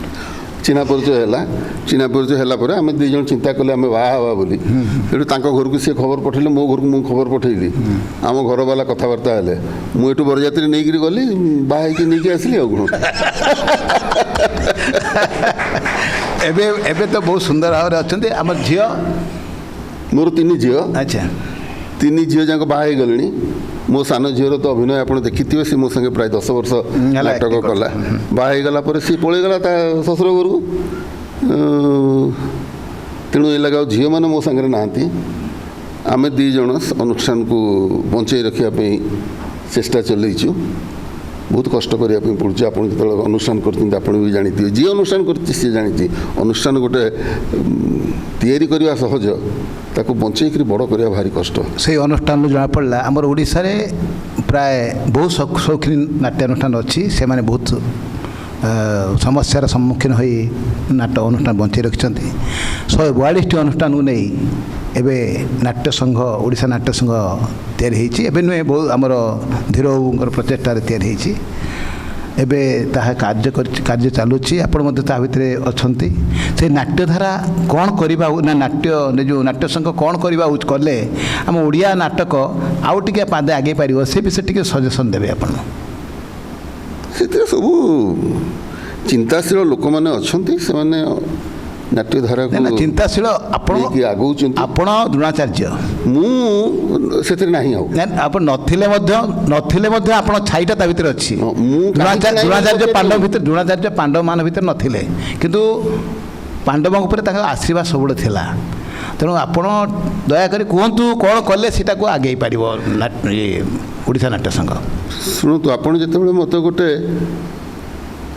ଚେୟାରଟେ ଦେଉଛନ୍ତି ବସିବା ପାଇଁ, ସେଇଟା କେବଳ ବସିବା ପାଇଁ ନୁହଁ, ସେ ଚେୟାରର ମର୍ଯ୍ୟାଦା ରଖିବା ପାଇଁ ଏବଂ ସେହି ଅନୁସାରେ ଚେୟାରର ଆବଶ୍ୟକତା ଅନୁସାରେ କାର୍ଯ୍ୟ କରିବା ପାଇଁ। ତେଣୁ ଯେଉଁମାନେ ବସୁଛନ୍ତି ସେମାନେ ନିଜକୁ ଭୁଲିକିରି ଯଦି ସେଇ ସଂସ୍ଥାର ଉନ୍ନତି କଥା ଚିନ୍ତା କରିବେ ଏବଂ କରୁଛନ୍ତି ମଧ୍ୟ କିଛି, ତାହେଲେ ଅନୁଷ୍ଠାନ ନିଶ୍ଚୟ ଆଗେଇବ। ଆପଣ ସେଇଠି ବସିବା ପରେ ଆପଣଙ୍କ ସ୍ୱାର୍ଥକତା ଯଦି ଆପଣ ବେଶୀ ଚିନ୍ତା କରିବେ, ଅନୁଷ୍ଠାନ ଭୁଷୁଡ଼ି ପଡ଼ିବ।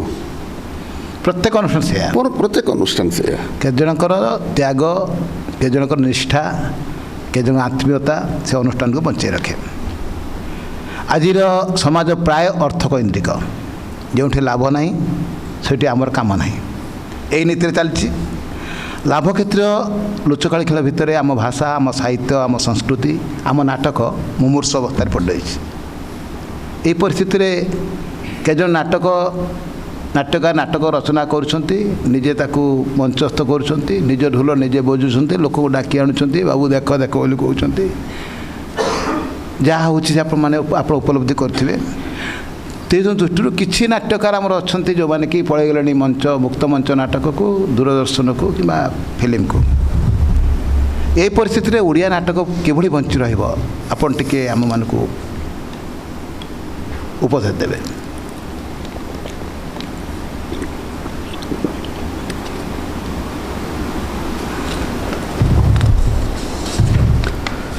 ମୁଁ ଉପରୁ କହି ଆସେ, ଗାଳି କରି ଆମ ସରକାର ଖୁବ୍ ବାସ୍ପଟ ମାରନ୍ତି ଆମର ସଂସ୍କୃତି, ସାହିତ୍ୟ ସିଏ ବହୁତ ଉଚ୍ଚମାନର, କିନ୍ତୁ ଆପଣ ଥରେ ନିର୍ଭୀକ ଅନାନ୍ତୁ, ତା ପାଇଁ ସେମାନେ କେହି କିଛି କରୁନାହାନ୍ତି।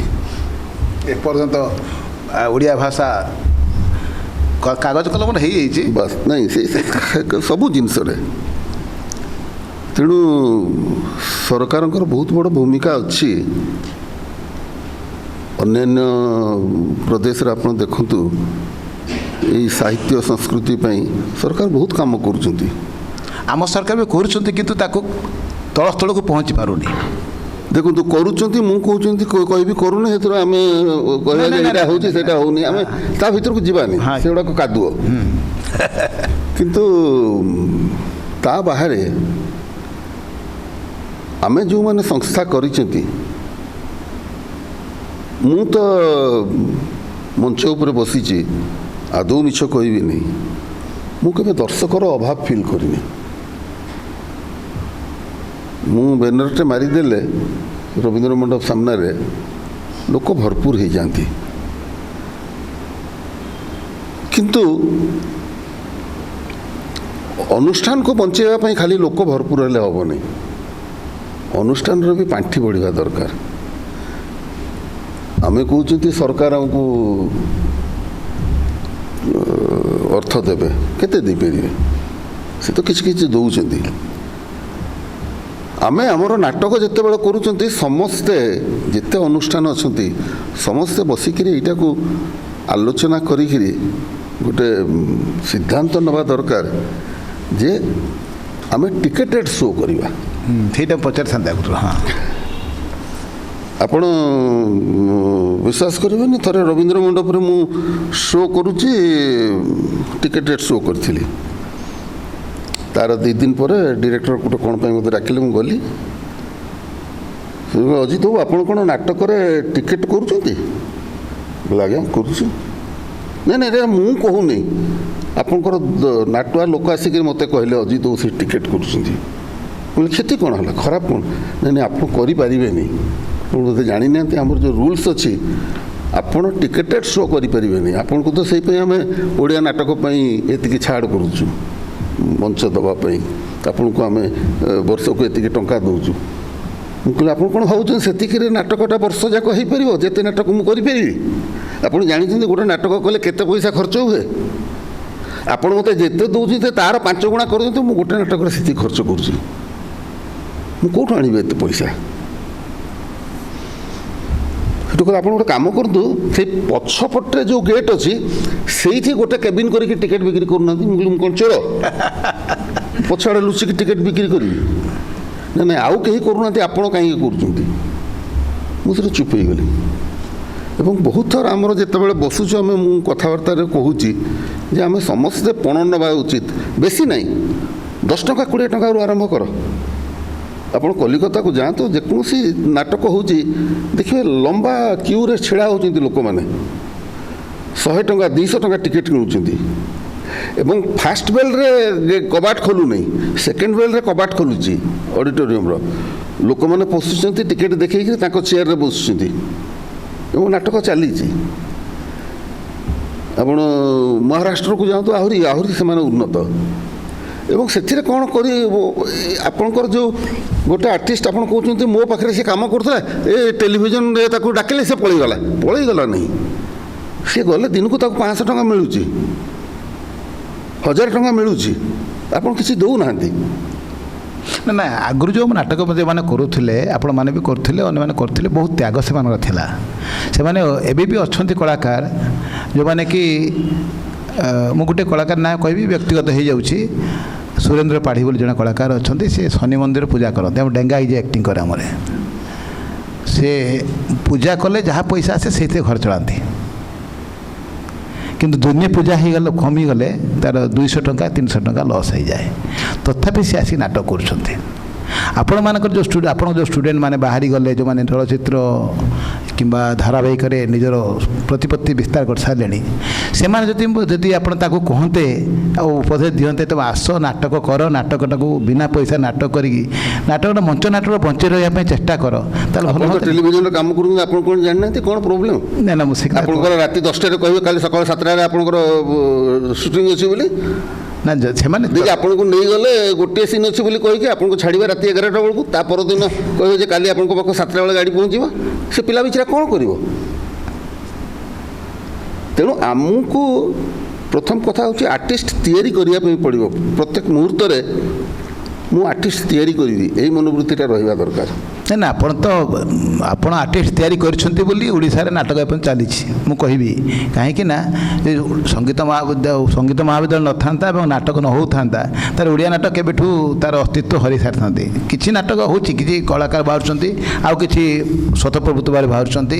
ସ୍କୁଲମାନଙ୍କରେ ମଧ୍ୟ ଆମେ କିଛି ନାଟକ ଶିଖେଇକି ପିଲାମାନଙ୍କୁ କରୁଛୁ। ଆମ ଧୀର ବାବୁ କିଛି କରୁଛନ୍ତି, ହରେନ ବାବୁ କିଛି କରୁଛନ୍ତି, ଗୋଟେ କରିକି ମାନେ ସେମାନେ ୱାର୍କସପ୍ କରି କରୁଛନ୍ତି।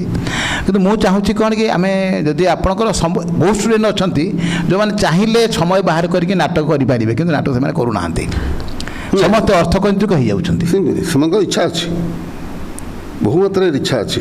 ନା ଇଚ୍ଛା ଥାଇକି ମଧ୍ୟ ଜଣେ ଜଣେ କରୁଛନ୍ତି। ଆମର ଚୌଧୁରୀ ବିକାଶ ତାଙ୍କ ସାନ ଭାଇ, ତାଙ୍କ ନାଁ ଜୟପ୍ରକାଶ କରୁଛନ୍ତି, ବିକାଶ କରୁନାହାନ୍ତି। ବିକାଶ ବହୁତ କମ୍ ରେୟାର କରୁଛନ୍ତି, ଜୟପ୍ରକାଶ କରୁଛନ୍ତି। ସେଇଭଳି ଲୋକ ଯଦି କିଛି ଆସନ୍ତେ, ନାଟକକୁ ଫେରି ଆସନ୍ତେ, କିଛି କିଛି କାମ ସମୟ ଦିଅନ୍ତେ, ହୁଏତ ମୁଁ ଭାବୁଛି ନାଟକରେ ଆଉ ଟିକେ ଉନ୍ନତ ହେଇପାରନ୍ତା। ଆମର ସୁବୋଧ ବାବୁ ନାଟକ ପ୍ରତି ପୁରା ଯୋଡ଼ିକି ରହିଛନ୍ତି, ତା କାମ କରୁଛନ୍ତି। ହରେନ ବାବୁ ତାଙ୍କ କାମ କରୁଛନ୍ତି, ଆମ ଧୀର ବାବୁ କରୁଛନ୍ତି। ସେତିକି କେତେ ଜଣ କରୁଛନ୍ତି, କେତେ ହାତ ମଜା। ଏମାନେ ଗଲା ପରେ କ'ଣ ହେବ? এইମାନେ ଚାଲିଗଲା ପରେ, ଆମେମାନେ ଚାଲିଗଲା ପରେ କ'ଣ ହେବ? ସେଇ କଥା ମୁଁ ଆପଣଙ୍କୁ ଭାବୁଛି, କ'ଣ କଲେ ସେଇଟାକୁ ବଞ୍ଚିପାରିବ ନାଟକ। ଆକ୍ଚୁଆଲି ଅନ୍ଧକାର ଆସୁଛି ଧୀରେ ଧୀରେ। ଏବେ ଯେଉଁ ଆସୁଛନ୍ତି ସବୁ ଅର୍ଥକେନ୍ଦ୍ର, ଯେଉଁ ଟଙ୍କା ନାହିଁ ମୋର ଲାଭ ନାହିଁ, ସେଇଠି ମୋର କାମ ନାହିଁ। ନାଟକଟା ଲାଭ କାମ ଭିତରେ ହୁଏନି। ଆମକୁ ଏତିକି ଟଙ୍କା ଦେବ ଯେ ନାଟକ କରିବୁ, ନାଟକ କରିବୁନି, ସେ ହୋଇପାରିବନି। ସେଟା ବେଙ୍ଗଲରେ ତା ଟ୍ରେଡ଼ିସନ୍ ଅଛି ମୂଳରୁ, ତା ହେଇ ଚାଲିଛି। ସେମାନେ 30,000 40,000 50,000 60,000 ଲକ୍ଷେ ଟଙ୍କା ନେଉଛନ୍ତି, ନାଟକଟା କରୁଛନ୍ତି। ତାଙ୍କର ଟିକେଟ୍ କରୁଛନ୍ତି, ଆମେ ହେଇପାରୁନି। କ'ଣ କଲେ ବର୍ତ୍ତମାନ ଆମ ନାଟକଟା ବଞ୍ଚି ରହିବ? ମୁଁ ଚାହୁଁଛି ସେଇଟା ଆପଣ କୁହନ୍ତୁ ଟିକେ। ନାଟକ ବଞ୍ଚେଇବେ ମାନେ କଳାକାର ହେବେ, କେଉଁଟା କଥା? କଳାକାର ସୃଷ୍ଟି ହେଇପାରିବେ, ଯେଉଁମାନେ କଳାକାରকে ତ୍ୟାଗ କରିକି ନାଟକ ବଞ୍ଚେଇବେ।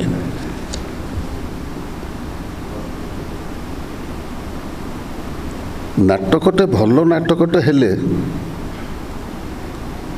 ଦର୍ଶକ ବସିକି ଦେଖିବେ ଏବଂ ସେଥିରେ ଜୟପ୍ରକାଶ ଅଛି କି ନାହିଁ ବା ଅମୁକ ଅଛି କି ନାହିଁ ସେମାନେ ଖୋଜିବେନି। ଯଦି ସେଇ ଚରିତ୍ରଟି ସିଏ ମଞ୍ଚ ଉପରେ ଜୀବନ୍ତ ଅଭିନୟ କରୁଛି, ପ୍ରପରଲି ତାକୁ ରିପ୍ରେଜେଣ୍ଟ କରୁଛି, ଦର୍ଶକ ଦେଖିବେ। ତେଣୁ ପ୍ରଥମ କାମ ହେଉଛି ସଂସ୍ଥାର ସିଏ କଳାକାର ତିଆରି କରିବ ଏବଂ ଯାହାକୁ ତିଆରି କରିଦେଲା ସେଇ ଯେ ମୋ ପାଖରେ ସବୁଦିନ ରହିଯିବ ତାର କିଛି ମାନେ ନାହିଁ। କିଛି ନାହିଁ। ସିଏ ଗଲା ପରେ ଆଉ ଛାତ୍ର ତିଆରି କରିବ ଯେତେ ପର୍ଯ୍ୟନ୍ତ ପାରୁଥିବ। ସେଇଟା ହେଉଛି ସଂସ୍ଥାର କର୍ତ୍ତବ୍ୟ। ଏବଂ ଯିଏ କଳାକାର ମଞ୍ଚରେ ଅଭିନୟ କରିକିରି ମଞ୍ଚ ଅଭିନୟର ଆନନ୍ଦ ପାଇଛି ସିଏ ଯେତେବେଳେ ସମୟ ପାଇବ ତାର ଗୋଟେ ମନୋବୃତ୍ତି ରହିବା ଦରକାର ଯେ ମୁଁ ନାଟକ କରିବି। ଏପର୍ଯ୍ୟନ୍ତ ମୋ ପାଖକୁ ବହୁତ ପିଲା ଆସନ୍ତି ଯେଉଁମାନେ ଫିଲ୍ମରେ କାମ କରୁଛନ୍ତି, ଟେଲିଭିଜନରେ କାମ କରୁଛନ୍ତି। ସାର୍ ଆପଣଙ୍କ ସାଙ୍ଗରେ ଗୋଟେ ଡ୍ରାମା କରିବୁ। ତୁମେ ଏଡ଼େ ବଡ଼ ବଡ଼ ଆକ୍ଟର ହେଲଣି, ମୋ ସାଙ୍ଗେ କ'ଣ ଡ୍ରାମା? ନାଇଁ ସାର୍, ଦେହରେ ବହୁତ ଜଙ୍କ ଲାଗିଗଲାଣି, ଛଡ଼େଇବା ଦରକାର ଆପଣଙ୍କ ପାଖରେ। କାରଣ ମୁଁ ଯେତେବେଳେ ପାଠ ପଢ଼ଉଥିଲି ସେତେବେଳେ ଗୋଟେ ତାଙ୍କର ଆଜି ପର୍ଯ୍ୟନ୍ତ ସେ କଥାଟା ଅଛି, ଅଜିତ ସାର୍ଙ୍କଠୁ ମାଡ଼ ଖାଇଛୁ ନା ନାହିଁ, ତାହେଲେ ତୁ ଆକ୍ଟର ହେଇପାରିବୁନି।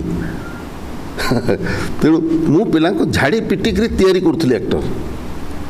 ତେଣୁ ପ୍ରତ୍ୟେକ ସଂସ୍ଥା କିଛି ଆକ୍ଟର ତିଆରି କରିବା ଦରକାର ଏବଂ ସବୁବେଳେ ମନରେ ରଖିବା ଦରକାର ଯେ ଯେଉଁ ଆକ୍ଟରକୁ ତିଆରି କଲି ସେ କାଲି ପଳେଇଯିବ।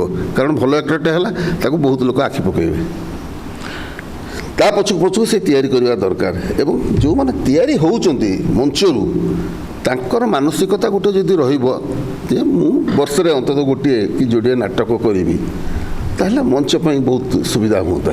ଆପଣ ଗୋଟେ ଭଲ କଥା କହିଲେ ଯେ ଏଠୁ ମାଝି ହେଲେ ଯାଇକି ଫିଲ୍ମରେ ମଧ୍ୟ ଭଲ କରିପାରିବେ। ଆପଣ ପ୍ରଥମେ ଫିଲ୍ମ କଲେ, ତାପରେ ନାଟକକୁ ଆସିଲେ।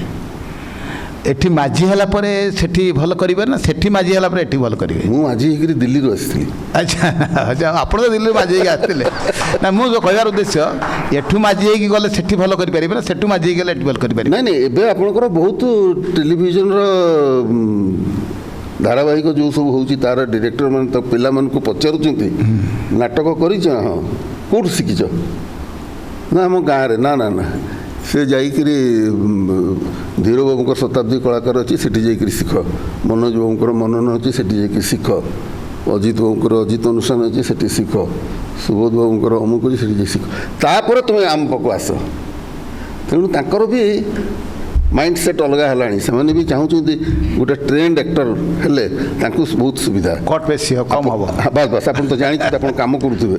ଗୋଟେ ଆକ୍ଟରକୁ ନେଇକିରି 10ଟା କଟ୍ କଲା ବେଳକୁ ପ୍ରତ୍ୟେକ ସର୍ଟର 10 ମିନିଟ୍ କିରି ଗଲା ବେଳକୁ 1.5 ଘଣ୍ଟା 2 ଘଣ୍ଟା ପଳେଇଗଲାଣି ଗୋଟିଏ ସର୍ଟ ପାଇଁ। ଆମେ ଆଜିକାଲି ନାଟକ ବିଷୟରେ ଟିକେ ଆଲୋଚନା କରିବା। କିଛି ନାଟକ ଅଛି ସଂଳାପର ଦୁର୍ବୋଧ୍ୟତା ରହିଛି, କାହାଣୀ ମଧ୍ୟ ଷ୍ଟ୍ରଙ୍ଗ ନୁହଁ। ଡିରେକ୍ଟର ମାନେ କହୁଛନ୍ତି ନା ଆମେ ଲାଇଟ୍, କୋରିଓଗ୍ରାଫି ଏବଂ ନାଟ୍ୟଚିତ୍ର ଦେଇକି ସେ ନାଟକଟିକୁ ଆମେ ଭଲ କରି କରିଦେବୁ। ହେଉଛି ମଧ୍ୟ, ଲୋକ ତାକୁ ମଧ୍ୟ ଗ୍ରହଣ କରୁଛନ୍ତି। ଆମେ ଏବେ ଶୁଣୁଛୁ NITରେ ସେଇ ନାଟକ ଗୁଡ଼ିକୁ ରଙ୍ଗ ମହୋତ୍ସବରେ, ଭାରତ ରଙ୍ଗ ମହୋତ୍ସବରେ ବେଶୀ ଅଗ୍ରାଧିକାର ଦିଆଯାଉଛି। ଷ୍ଟୋରି ବେସ୍ ନାଟକକୁ ବେଶୀ ଅଗ୍ରାଧିକାର ଦିଆଯାଉଛି, ଚିତ୍ର କଳ୍ପ ଯେଉଁଠି ଅଛି। ଆପଣ ମଧ୍ୟ ବହୁତ ଦିନ ଧରି ଆମ ଓଡ଼ିଶାରୁ ପ୍ରତିନିଧିତ୍ୱ କରୁଛନ୍ତି, ଆମର NITରେ ସିଲେକ୍ସନ୍ କମିଟିରେ ଅଛନ୍ତି। ଆମ ଓଡ଼ିଆ ନାଟକ ବେଶୀ ପାଇପାରୁନି କାହିଁକି? ସେଇଭଳି ନାଟକ କଲେ ପାଇବେ ନା ଆମର ଷ୍ଟୋରି ବେସ୍ ଯେଉଁ ନାଟକ ହେଉଛି ସେଟା ସବୁ ନାଟକ ପାଇପାରୁନି କାହିଁକି? ନାଇଁ, ଆମର ନ୍ୟାସନାଲ ଲେଭେଲରେ ଡ୍ରାମା ହେବା ପାଇଁ ଯେଉଁ ଭଳିଆ ନାଟକ ଦରକାର, ଆଗରୁ ସେମିତି ଆମେ ନାଟକ ପ୍ରେଜେଣ୍ଟ କରିପାରୁନଥିଲେ। ଏବେ ଏଇ ଯେଉଁ ଯୁବପିଢ଼ି ବାହାରିଛନ୍ତି, ନିର୍ଦ୍ଦେଶକ ସବୁ ବାହାରିଛନ୍ତି, ସଂସ୍ଥା ତିଆରି କରିଛନ୍ତି, ସେମାନେ କ୍ଲାସ୍ ପ୍ରଡକ୍ସନ୍ କରିବା ଆରମ୍ଭ କଲେଣି ଏବଂ ଏମାନେ ଯାଇକରି ସେଠି କମ୍ପିଟ୍ କରିବେ ବୋଲି ଚିନ୍ତା କରୁଛନ୍ତି। କରିବାର ସେମାନଙ୍କର ସାହସ ଆସିଲାଣି ଏବଂ ସେଟାକ ପ୍ରଶଂସନୀୟ। ଏ ବର୍ଷ ମାତ୍ର 2ଟି ପାଇଛି, ଆର ବର୍ଷ 3ଟି ପାଇଥିଲା। ହଉ ମୋଟେ ପାଉନଥିଲେ, ଆପଣ କହୁଛନ୍ତି ପୁରା। ନା, ପାଉଥିଲେ, ଗୋଟେ ଗୋଟେ ପାଉଥିଲେ, ବର୍ଷେ ମିଲ୍ ଯାଉଥିଲା। ହଁ। ତେଣୁ ମୁଁ ଏଥର ତ ପ୍ରଥମ ଥର ଗଲି ସିଲେକ୍ସନ୍ ବୋର୍ଡ଼ରେ। ମୁଁ ଯେତେବେଳେ ଅନ୍ୟ ସବୁ ନାଟକ ଦେଖୁଛି ଏବଂ ଆମର ଓଡ଼ିଆ ନାଟକ ଦେଖୁଛି, ଆମେ ପ୍ରକୃତରେ ଏଟ୍ ପାର୍ ତାଙ୍କ ସାଙ୍ଗରେ କାମ କରିପାରୁନାହୁଁ। ସେଇଟା ମୁଁ ଯାଉଥିଲା। ମୁଁ ଏବେ ଗୋଟେ ଦେଖିଲି ଏଠୁ ନର୍ଥ ଇଷ୍ଟର, ସେଟା କ'ଣ ଆମ ଝିଅ ଶ୍ୱଶୁର ଘର ଆସାମରୁ ଗୋଟେ ନାଟକ ଦଳ ଆସିଥିଲା। ଛୋଟିଆ ପିଲାଟେ ତାକୁ ଡିରେକ୍ଟ କରିଛି। ହି ଇଜ୍ ଏନ୍ଏସ୍ଡିଏନ୍, ଏଇ ଯେଉଁ ଟ୍ରାନ୍ସଜେଣ୍ଡର ଉପରେ, ସେଥିରେ ସିଏ କଲର୍ ବି ୟୁଜ୍ କରିଛି, ପ୍ରପର୍ଟିଜ୍ ବି ୟୁଜ୍ କରିଛି, କିନ୍ତୁ ସବଜେକ୍ଟକୁ ସିଏ ଯେମିତି ନେଇ ଆଣିକି ଥୋଇପାରିଛି ଏତେ ସୁନ୍ଦର ହେଇଥିଲା। ଆପଣ ବିଶ୍ୱାସ କରିବେ, ମୁଁ ସେଇ ନାଟକ ଦେଖି ସାରିଲା ପରେ, ସେଦିନ ସରିଗଲା ପରେ ସମସ୍ତେ ପଳେଇଲେ, ମୁଁ ତାକୁ କହିଲି ଆଉଥରେ ଲଗା, ମୁଁ ସେଇଟା ଦେଖିବି। ଆମେ ସେଇ ଲେଭେଲକୁ ପହଞ୍ଚି ପାରୁନୁ। ଇଭେନ୍ ମୁଁ ବି ସେଇ ଲେଭେଲକୁ ପହଞ୍ଚିନି। ମୁଁ ତ ମୋ ପିଲାଙ୍କ ଲେଭେଲକୁ ପହଞ୍ଚି ପାରୁନି। ଏଇମାନେ ସବୁ ଯେମିତିକା କରୁଛନ୍ତି, ମୁଁ ତା ଭିତରେ ନାଚ ଗୀତ ଅମୁକ ସମୁକ ପୁରେଇକିରି ଗୋଟେ ସବଜେକ୍ଟ ଯେମିତି ତିଆରି କରୁଛନ୍ତି, ମୁଁ କରିପାରୁନି। କିନ୍ତୁ ସେଠି ରେଗୁଲାର କମ୍ପିଟିସନ୍ ଚାଲିଛି ଏବଂ 900 ପ୍ଲେ ଆସିଥିଲା। 900 ପ୍ଲେରୁ 150 ପ୍ଲେ ପ୍ରଥମ ସିଲେକ୍ସନରେ ସିଲେକ୍ଟ ହେଲା। ତାମାନେ ଏତିକି ପ୍ଲେ କଟିଗଲା ଏବଂ 150 ପ୍ଲେରୁ ପୁଣି 60 କି 70 ଆମେ ବାଛିକି ଦେଲୁ। ତାକୁ ପୁଣି ସେମାନେ ତାଙ୍କର ଫାଇନାଲ କମିଟିରେ ବସିକିରି ଯାହା କରୁଛନ୍ତି। ତେବେ ମୁଁ ଶୁଣିଥିଲି ଆମର 5-6ଟା ପ୍ଲେ ଯାଇଥିଲା ବୋଲି। ମୋ ପାଖକୁ ଯେଉଁ 3ଟା ଆସିଥିଲା, ଗୋଟେ ଧୀରର, ଗୋଟେ ନଳିନୀର, ଆଉ ଗୋଟେ ସେ ଯେଉଁ ଆଦିବାସୀ ପ୍ଲେ କରିଥିଲା ସେ ପିଲା ନା କ'ଣ, ସୁଦାମ। 3ଟା ପ୍ଲେ ମୋ ପାଖକୁ ଆସିଥିଲା। ଏମାନଙ୍କର ପ୍ଲେ ଠିକ୍ ଥିଲା। ମାନେ ମୁଁ ଯେତେବେଳେ ଓଡ଼ିଆ ପ୍ଲେ ଆସୁଥିଲା, ମୁଁ କିଛି କହୁନଥିଲି, ବସିକି ତାଙ୍କୁ ଅନଉଥିଲି, ଅନ୍ୟ ଜଜ୍ ମାନେ ଯେଉଁମାନେ ଅଛନ୍ତି। ଏବଂ ତାଙ୍କ କମେଣ୍ଟକୁ ମୁଁ ଯାହା ଦେଖିଲି, ସେମାନେ କହୁଛନ୍ତି ନାଇଁ ଏଇ ପ୍ଲେ ଠିକ୍ ଅଛି, ନେଇ ହେବ। କିନ୍ତୁ ସୁଦାମର ପ୍ଲେକୁ ସେମାନେ କହିଲେ ଯେ ଯଦିଓ ସେ ଆଦିବାସୀ ସବଜେକ୍ଟ କରିଛି ଏବଂ ଆଦିବାସୀ କଷ୍ଟ୍ୟୁମ୍ ପିନ୍ଧେଇଛି, କିନ୍ତୁ ତାଙ୍କର ହାବଭାବ କଥାବାର୍ତ୍ତାରେ ସେ ଆଦିବାସୀ ଛୁଙ୍କ ଆମେ ପାଉନୁ। ଯାଇ ହେଉ, ଯେତେବେଳେ ଗୋଟେ ଆସିଛେ ଏବଂ ପ୍ରଥମ ଥର ଗୋଟେ ଆଦିବାସୀ ପ୍ଲେ ଆମେ ଏତେ ଗୁଡ଼ା ପ୍ଲେ ଦେଖିବା ଭିତରେ ଦେଖିଲେ, ଏଇଟାକୁ ଟ୍ରେଡ଼ିସନାଲ ନା ତାଙ୍କର ଯେଉଁ ଗୋଟେ ଫେଷ୍ଟିଭାଲ ହୁଏ ଆଦିରଙ୍ଗ ମହୋତ୍ସବ, ସେଇଠିକୁ ଏଟାକୁ ପଠାଇ ଦିଆଯାଉ ଏବଂ ସେଇଟାକୁ ଆମେ ପଠାଇ ଦେଇଥିଲୁ। ତେଣୁ 3ଟା ପ୍ଲେ ଆସିଥିଲା, 3ଟା ଯାକ ସିଲେକ୍ଟ ହେଲା। ଅସୁବିଧା କେଉଁଠି ରହିଲା? ବହୁତ ଧନ୍ୟବାଦ ସାର୍। ଆମେ ବର୍ତ୍ତମାନ ଆପଣଙ୍କର ଉଚ୍ଚକୋଟୀର ନିର୍ଦ୍ଦେଶନାର ନାଟକ ଦେଖୁଛୁ, କିନ୍ତୁ ଆମକୁ ଟିକେ ଦୁଃଖ ଲାଗୁଛି ଆପଣଙ୍କୁ ଆଉ ବେଶୀ ମଞ୍ଚ ଉପରେ ଦେଖୁନୁ ଅଭିନୟ କରିବାରେ। କାରଣ କ'ଣ? ସେ ଏବେ ଧୀର ଆପଣଙ୍କୁ ଯେମିତି ଗଲା, ଇଏ ଲେଖିବେ, ଇଏ ନିର୍ଦ୍ଦେଶନା ଦେବେ, ଆଉ ଇଏ ଆକ୍ଟିଂ କରିବେ। ମୋର ସେ ସୁଯୋଗଟି ଆସିଲାନି। ମୁଁ ଯେତେବେଳେ ପାଠ ପଢ଼ାଇବା ଆରମ୍ଭ କଲି, ମୁଁ ଆପଣଙ୍କୁ ଟିକେ ଆଗରୁ କହୁଥିଲି, ସେମାନେ ପ୍ରାୟ ମୋ ବୟସର ବା ମୋଠୁ ସେମାନେ ଛୋଟ ପିଲା ସବୁ ଆସିକି ପହଞ୍ଚିଲେ ଏବଂ ତାଙ୍କ ଭିତରେ ଅସମ୍ଭବ ଟ୍ୟାଲେଣ୍ଟେଡ୍ ପିଲା ମୁଁ ଦେଖିଲି। ଏବଂ ସେମାନେ ସବୁ ଯିଏ ଆର୍ଟିଷ୍ଟ ହେବା ପାଇଁ ଥିଲା ତା ଭିତରେ ଆଗ୍ରହ ଅଛି ମୁଁ ମଞ୍ଚ ଉପରକୁ ଯିବି। ପିଲାଙ୍କର ଯେତେବେଳେ ଏତେ ଆଗ୍ରହ ଦେଖିଲି, ମୁଁ ସେଠି ମୁଁ ଅଭିନୟ କରିବି ବୋଲି ଆଉ ଚିନ୍ତା କରିନି, ପିଲାମାନେ କରନ୍ତୁ। ଏବଂ ସେକେଣ୍ଡ କଥା ହେଉଛି, ବହୁତ ସମୟରେ ଡିରେକ୍ଟର କେବଳ ନିର୍ଦ୍ଦେଶନାକୁ ମୁଣ୍ଡରେ ରଖନ୍ତି। ମୋର ସବୁ ଜିନିଷକୁ ମୁଁ ନଜର ଦେଉଥିଲି। ନିର୍ଦ୍ଦେଶକ ଅଭିନୟ କଲେ କ'ଣ ନାଟକରେ ଗତିଶୀଳତା କମିଯାଏ ନା କ'ଣ? କିଛି ଅସୁବିଧା ହୁଏ କି? ନା, କିଛି ଅସୁବିଧା ହେବନି। କାହିଁକି ଅସୁବିଧା ହେବ? ତେଣୁ ଆପଣ ଆକ୍ଟିଂ କରନ୍ତୁ, ଆମକୁ ଦେଖାନ୍ତୁ, ଆମେ ଦେଖିବା ଆପଣଙ୍କ ଅଭିନୟ। ପୁଣି ଆଉଥରେ ମଝିରେ ମୋତେ ପିଲା ଆଉ ମିଳିଲାନି। ଆଚ୍ଛା, ଅନୁଷ୍ଠାନରେ ପିଲା ମିଳିଲେ, ଅଭାବ ପଡ଼ିଲେ ଆପଣ କରିବେ ନା? ମୁଁ ବାହାରିବି। ମୁଁ କରିଥିଲି ଗୋଟେ କିଏ ସିଏ ବୋଲି ଗୋଟେ ନାଟକଟେ କରିଥିଲି। ଆଚ୍ଛା। ଫେର ଆଉ ଥରେ ଗୋଟେ ସେମିତିକା ଦେଖିବି, ଯେତେବେଳେ ପିଲାମାନେ ବେଶୀ ଲାଙ୍ଗୁଡ଼ ମୋଟା କଲେ, ମୁଁ ତାଙ୍କୁ ଛାଡ଼ିକିରି ମୁଁ ଫେର ଆଉ ଗୋଟେ ନାଟକ କରିବି। ଅନ୍ତର୍ଯାମୀ ବେଶୀ ଫୁଟିଂରେ ପଡ଼ଉଛନ୍ତି ନାଇଁ? ଆଚ୍ଛା, ହଉ। ବୟସ ସରି ଆସିଲାଣି। ନା, ବୟସ ସେଇଟା କୁହନ୍ତୁ, ବୟସ ସରିନି। ଏବେ କହିଲି ଆପଣଙ୍କୁ, ମୃତ୍ୟୁ ଆମ ପାଖକୁ ଆସୁଛି ସତ, କିନ୍ତୁ ଆମେ ମୃତ୍ୟୁକୁ ଜୟ କରିବା ପାଇଁ ଆମେ ଯଶ ମାଧ୍ୟମରେ ଜୟ କରିବା। ଆମେ ମରିଗଲେ ମଧ୍ୟ, ଆମେ ଚାଲିଗଲେ ମଧ୍ୟ ଆମ କଥା ରହିବ। ଏଗୁଡ଼ାକ ନଟ୍ ପଏଣ୍ଟ ଅଫ୍ ଆର୍ଗୁମେଣ୍ଟ। ଏଇ ଲାଗେ ମୁଁ ପିଲାମାନେ ସବୁ ଜାଣିଥିବେ, ଯେତେବେଳେ କଲେଜରେ ଗୋଟେ ନାଟକ ହେଉଥିଲା, ମୁଁ ସକାଳୁ ତା ପରଦିନ ସକାଳ ପର୍ଯ୍ୟନ୍ତ ଷ୍ଟେଜ୍ରେ ପ୍ରେଜେଣ୍ଟ ରହୁଥିଲି ଏବଂ ପିଲାଙ୍କୁ କାମ କରାଉଥିଲି। ଏବେ ମୁଁ ନିଜେ 4 ଘଣ୍ଟା କାମ କଲା ପରେ ଟାୟାର୍ଡ ଫିଲ୍ କରୁଛି। ସେଇଟାକୁ ତ ଆପଣ ଆଉ କିଛି କରିପାରିବେ ନା, ସେଟା କିଛି କରିହେବନି। ତେଣୁ ମୋର ଇଚ୍ଛା ନାହିଁ କି କାମ କରିବା ପାଇଁ, ପିଲାଙ୍କ ସାଙ୍ଗରେ ମିଶିକିରି ଡେଇଁବା ପାଇଁ, ମୁଁ ପାରୁନି। ଆପଣଙ୍କ ଜୀବନରେ ଏମିତି କିଛି ଘଟଣା ଘଟିଛି ଯାହାକି ଆପଣ ଭୁଲି ପାରିନାହାନ୍ତି, ଭୁଲି ପାରିବେ ନାହିଁ ମଧ୍ୟ? ମାନେ କେଉଁ ଆପଣ ଜୀବନରେ ଯେକୌଣସି ଘଟଣା କୁହନ୍ତୁ, ଯେଉଁଟାକି ଆପଣଙ୍କୁ ଏଭଳି ଆଘାତ ଦେଇଛି ଯାହାକି ଆଉ ତାକୁ ଆଘାତ ଦେଇଛି? ଆଘାତ ଦେଇଛି କିମ୍ବା ଭଲ ଲାଗିଛି ଦୁଇଟା କଥା ଏଭଳି ଘଟଣା ଗୋଟେ କୁହନ୍ତୁ ଆମକୁ। ନାହିଁ ସେମିତି କିଛି ଘଟଣା ତ ନାହିଁ। ହଁ ଗୋଟେ ମୁଁ ଯେତେବେଳେ ପ୍ରଥମ ମଞ୍ଚରେ ଅଭିନୟ କଲି ଆଜ୍ଞା ସ୍କୁଲରେ, ସେ ଆମ ସାର୍ଙ୍କର ସୁଟ୍ ପିନ୍ଧିକିରି ମୁଁ ଅଭିନୟ କରୁଥାଏ। ସ୍ୱପ୍ନ କୁମାର ରୋଲ୍ କରୁଥାଏ, ଫରେନ୍ରୁ ଆସିଛି। ମୁଁ ଡାଇଲଗ୍ କହିକି ଏମିତି ଅନେଇଲା ବେଳକୁ ସାମ୍ନାରେ ବାପା ବସିଛି। ଭୁଲିଗଲି ସବୁ, ଆଉ କିଛି ମନେ ପଡ଼ିଲାନି। ତା କିଛି ସମୟ ପରେ ସିଆଡ଼ୁ ସାର୍ ଠିଆ ହେଇକି ମୋତେ ପାଟି କରି ଯେତେବେଳେ କହିଲେ, ହଁ ଫେର ସେଠୁ ଅଭିନୟ କଲି। ସେ ତାପରେ ଫେର ବୁଲିକି ଦେଖା ଆଉ ବାପା ନାହାନ୍ତି ସେ ଚେୟାରରେ। ବାପା ହୃଦୟଙ୍ଗମ କଲେ ଯେ ମୁଁ ରହିଲା ବେଳକୁ ମୁଁ ରହିଲେ ଇଏ ଡିଷ୍ଟର୍ବ ହେଉଛି। ଆଉ ସେମିତିକା ମଜାଦାରିଆ ଘଟଣା ହେଉଛି, ବାପା ବଡ଼ ବାପା ସମସ୍ତେ ରିହର୍ସାଲ୍ କରନ୍ତି, ମୁଁ ସେଠି ଗୋଟେ କୋଣରେ ବସିଥାଏ। ମୋର କାମ ଥାଏ, ମୋତେ କିଏ କହିବେ ଯା ଚା ଆଣ, କିଏ କହିବେ ଯା ପାନ ଆଣ, କିଏ କହିବ ପାଣି ଗ୍ଲାସ ନେଇକି ଆ। ମୁଁ ସ୍ପଟ୍ ବୟ କାମ କରୁଥାଏ।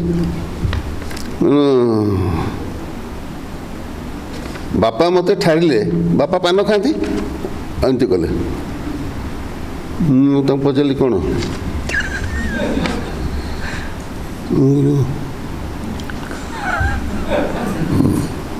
ସେଠୁ ପାଖକୁ ଆସିବୁ ଗାଲେ ଗୋଟେ ଖୁନ୍ଦାଟା ହେଇକି ମାରିଲେ। ଏତିକି ବୁଝିପାରୁନି କ'ଣ ନାଟକ କରିବୁ।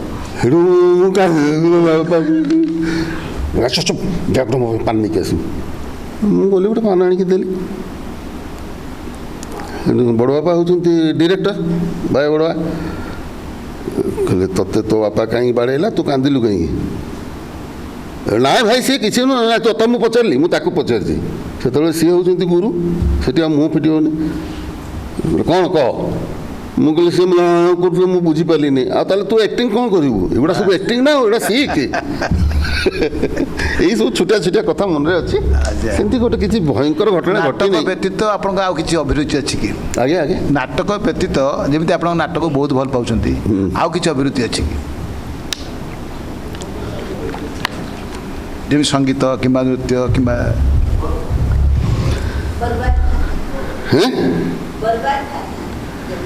ସେଇଟା ଗୋଟେ ବଢ଼ିଆ କଥାଟେ। କ'ଣ କୁହନ୍ତୁ କୁହନ୍ତୁ। ସେ କ'ଣ ହେଲା କି, ମୁଁ ଯେତେବେଳେ ଦିଲ୍ଲୀ ପାଠ ପଢ଼ିବା ପାଇଁ ବାହାରିଲି, ଦାଣ୍ଡପଟରେ ବାପା ବସିଥାନ୍ତି, ବାଡ଼ିପଟରେ ମା' ବସିଥାଏ। ମା' ଆମ ଘରେ ରୋଷେଇବାସ ବନ୍ଦ। ଆପଣ ଗଲେ ଦେଖିବ କିଏ ଗୋଟେ ମରିଗଲା ବୋଧେ। ମୁଁ ଦିଲ୍ଲୀ ପାଠ ପଢ଼ିବା ପାଇଁ ପଳେଇଲି। ଛୁଟିରେ ଯେତେବେଳେ ଆସିଲି, ବାପା ଗୋଟେ ଫାଇଲ୍ କରିଥାନ୍ତି। ସେତେବେଳେ ତ ଆଉ ଏ ଫୋନ୍ ନଥିଲା କି ଇଏ ନଥିଲା, ଆମେ ସବୁ ଚିଠି, ବାପା ଆମକୁ ଚିଠି ଲେଖିବେ, ଆମେ ତାଙ୍କୁ ଚିଠି ଲେଖିବୁ। ତ ସେଇ ଖାତାରେ ସିଏ ଗୋଟେ ପେଜ୍ରେ ଲେଖି, ତାଙ୍କର ଗୋଟେ ଥାଏ ବରବାଦ ଖାତା, ଗୋଟେ ବରବାଦ ଖାତା, ମାନେ ଗାଈ ଚରିବା ପାଇଁ ଯାଇଥିଲା, ଫେରିଲାନି କାଳି ଗାଈଟା। ସେଠି 1 ତାରିଖ ସେ ବରବାଦ ଖାତାରେ, 1 ତାରିଖ କାଳି ଗାଈ। ବଜାରକୁ ଯାଇଥିଲା, ବାଇଚାନ୍ସ ଛତାଟା ଛାଡ଼ି ଦେଇକି ପଳେଇ ଆସିଲେ।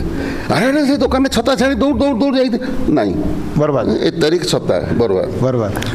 ଜଣେ ଆସିକି କହିଲା, ବାବୁ 10 ଟଙ୍କା ଦିଅ, ଖାଇବା ପାଇଁ ନେଇକି 5 ଟଙ୍କା ଦିଅ। ତାର ଦୁଃଖ ଦେଖିକିରି କିଛି କହିପାରିଲେନି, 5 ଟଙ୍କା କାଢ଼ିକି ଦେଲେ, କିନ୍ତୁ ଜାଣି ଇଏ ଫେରେଇବନି। 1 ତାରିଖ। ମୁଁ ଯେଉଁଦିନ ଦିଲ୍ଲୀ ଗଲି, ମୋ ନାଁଟା ବି ସେ ଖାତାରେ ଚଳିଲା। ବରବାଦ। କାରଣ ସେ ସବୁବେଳେ କହୁଥିବେ କଳାକାର ଜୀବନ ଭାରି ଭୟଙ୍କର ଜୀବନ, ଏଗୁଡ଼ା ସବୁ କୁମ୍ପି ବାଣ। ରାତି ଅନ୍ଧାରରେ ନିଆଁ ଲଗେଇଦେଲେ 6 ଫୁଟ 7 ଫୁଟ 10 ଫୁଟ ଉପରକୁ ପଳେଇବ, ସମସ୍ତେ ଅନେଇବେ। ଗଲା ପରେ ସେଟା କୋଉଠି କାହା ଗୋଡ଼ରେ ବାଜିକିରି କୋଉ ନାଳୁଆକୁ ଗଲା କେହି ଆଉ ଖବର ରଖନ୍ତି। କଳାକାର ତୁମେ ସବୁ ସେଇଆ। ମୁଁ ମାଡ୍ରାସ ଯାଇଥାଏ ଗୋଟେ ଫିଲ୍ମ ସୁଟିଂକୁ, ଫେରିକି ଆସିକିରି ସିଧା ଏଠି ବସ୍ରେ ବସିଲି, ବସିକିରି ଗାଁରେ ଯାଇକି ପହଞ୍ଚିଲି। ଭୋର ପହଞ୍ଚିଲି। ବାପା ଉଠିଲେ, ଚା ଫା ମା ତିଆରି କରୁଥାଏ।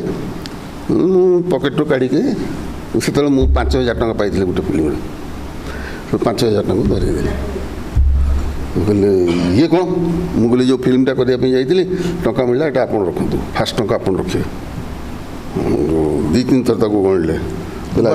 ବରବାଦ ଘଟିଲା କି ନାହିଁ? ଶୁଣୁନାହାନ୍ତି। କହିଲେ ଆଜିକାଲି ତାହେଲେ ତୁମର ସବୁ ପଇସା ପତ୍ର ମିଳିଲାଣି? ମୁଁ କହିଲି ହଁ ମିଳୁଛି। ବାଃ ଭଲ କଥା। ମୁଁ କହିଲି ବାପା ଗୋଟେ କଥା ଥିଲା, ମୋ ନାଁଟା ସେ ବରବାଦ ଖାତାରୁ କାଟି ଦିଅନ୍ତୁ। ଏଠୁ ହୋ ହେଇକି ଆସିଲେ, କହିଲେ ତୁମେ ସେଟା ଦେଖିଦେଇଛ? ମୁଁ କହିଲି ହଁ ମୁଁ ଦେଖିଲି, ମୋ ନାଁଟା ବରବାଦ ଖାତାରେ ଚଢ଼ିଛି। ତାର 4-5 ଦିନ ପରେ ସେ ଖାତା ମୁଁ ଫିଟେଇକି ଦେଖିଲା ବେଳକୁ ସିଏ ଭାରି ମେଥଡ଼ିକାଲ ଲୋକ ଥିଲେ। ସିଏ ତା ତଳେ ରେଡ୍ ଇଙ୍କରେ ଅଣ୍ଡରଲାଇନ୍ କରିକି ଲେଖିଛନ୍ତି ମାଇ ଏଜମ୍ପସନ୍ ୱାଜ୍ ରଙ୍ଗ। ଇଏ ଜୀବନରେ ମନେ ରହିଯାଇଛି, ବାପା ଗଲେଣି। ଯାହା ହଉ ଛୋଟିଆ ଘଟଣା ବର୍ବାଦରୁ ଆବାଦ ହେଲି। ନାଟ୍ୟ ଜଗତରେ ଆପଣ କାହାକୁ ଆଦର୍ଶ ଭାବରେ ଗ୍ରହଣ କରିଛନ୍ତି? କୌଣସି କଳାକାର କିମ୍ବା ନିର୍ଦ୍ଦେଶକ? ଏତେ ସବୁ ପୁରୁଣା ଆକ୍ଟର ଥିଲେ, ସେମାନେ ସବୁ ବିରାଟ ବିରାଟ। ମୁଁ ତ ବାବି ବାବୁଙ୍କୁ ଫାଦର ବୋଲି ଡାକୁଥିଲି, କାରଣ ଆକ୍ଚୁଆଲି ସେ ଓଡ଼ିଆ ଚଳଚ୍ଚିତ୍ର ଜଗତର ଏବଂ ନାଟ୍ୟ ଜଗତର ଫାଦର ଥିଲେ। ସିଏ ମୁଁ ତାଙ୍କର ବେଶୀ ନାଟକ ଦେଖିନି, କିନ୍ତୁ ସେ ନିର୍ଦ୍ଦେଶନା ଦେଲା ବେଳକୁ କେଉଁଝରକୁ ଯାଆନ୍ତି, ମୁଁ ଯାଇକି ତାଙ୍କର ଦେଖିଛି। ଯେଉଁ ଷ୍ଟାଣ୍ଡାର୍ଡ଼ରେ ଆକ୍ଟିଂ କରନ୍ତି, ଯେଉଁ ଭଳିଆ ତାଙ୍କର ରେଞ୍ଜ, ଆମେ ସେ ପର୍ଯ୍ୟନ୍ତ ଏପର୍ଯ୍ୟନ୍ତ ପହଞ୍ଚି ପାରିଲୁନି। ଆମେ ବିରାଟ ବିରାଟ ଲୋକ, ସେମାନେ ସବୁ କ୍ଷଣ ଜନ୍ମା। ମୁଁ ତାଙ୍କୁ ବହୁତ ସମ୍ମାନ କରେ। ଆମର এই କାର୍ଯ୍ୟକ୍ରମ ସମ୍ପର୍କରେ ଆପଣ ଦୁଇ ପଦ କୁହନ୍ତୁ। ଆମର ଯେଉଁ ନାଟ୍ୟ ଚକ୍ର କାର୍ଯ୍ୟକ୍ରମ, ନାଟ୍ୟ ଚକ୍ରରେ ତ ମୁଁ ଭାବିଥିଲି ଆସିକି ପେଶି ହେଇଯିବି ବୋଲି, ସେମିତି କିଛି ନୁହଁ, କିନ୍ତୁ ଭାରି ଭଲ କାର୍ଯ୍ୟକ୍ରମଟା। ମାନେ ଏ ସାର୍ ଯେଉଁ କହିଲେ ଯେ ଏଗୁଡ଼ାକ ସବୁ ରେକର୍ଡ଼ ହେଇକି ରହୁଛି, ମୋତେ ଖୁସି ଲାଗିଲା। କାରଣ ଆମ ବିଷୟରେ କେହି ରେକର୍ଡ଼ ରଖନ୍ତି ନାହିଁ। ଡକୁମେଣ୍ଟାରୀ ହେଇକି ରହୁଛି। ଡକୁମେଣ୍ଟ ହେଇକି ରହିଲେ ବହୁତ ଭଲ। ଆମ ପରେ ଆମ ପିଲାମାନେ ଜାଣିବେ ଆମେ କ'ଣ ଥିଲୁ, ଆମେ କ'ଣ କରୁଥିଲୁ। ଏବଂ କାଲି ଯେତେବେଳେ ବାଇଚାନ୍ସ ହଠାତ୍ କିନା ମୁଁ ମରିଗଲି, କେଉଁଠୁ ମିଳିବ ବୋଲି କହିଲେ, ଭାଇ ଧୀର ପାଖକୁ ପଠା, ସିଏ କରିଥିଲା, ଧୀର ତାଙ୍କୁ ଦେଇପାରିବ କାଢ଼ିକି, ସାର୍ଙ୍କର ଥିଲା। ତେଣୁ it's a very good thing.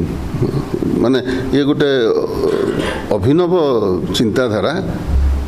ଏବଂ ଏଇଟା ମୁଁ ରିକ୍ୱେଷ୍ଟ କରିବି ଶତାବ୍ଦୀର କଳାକାରକୁ, ଏଇଟାକୁ କଣ୍ଟିନ୍ୟୁ କରନ୍ତୁ। ଆଉ ଏଇଟାକ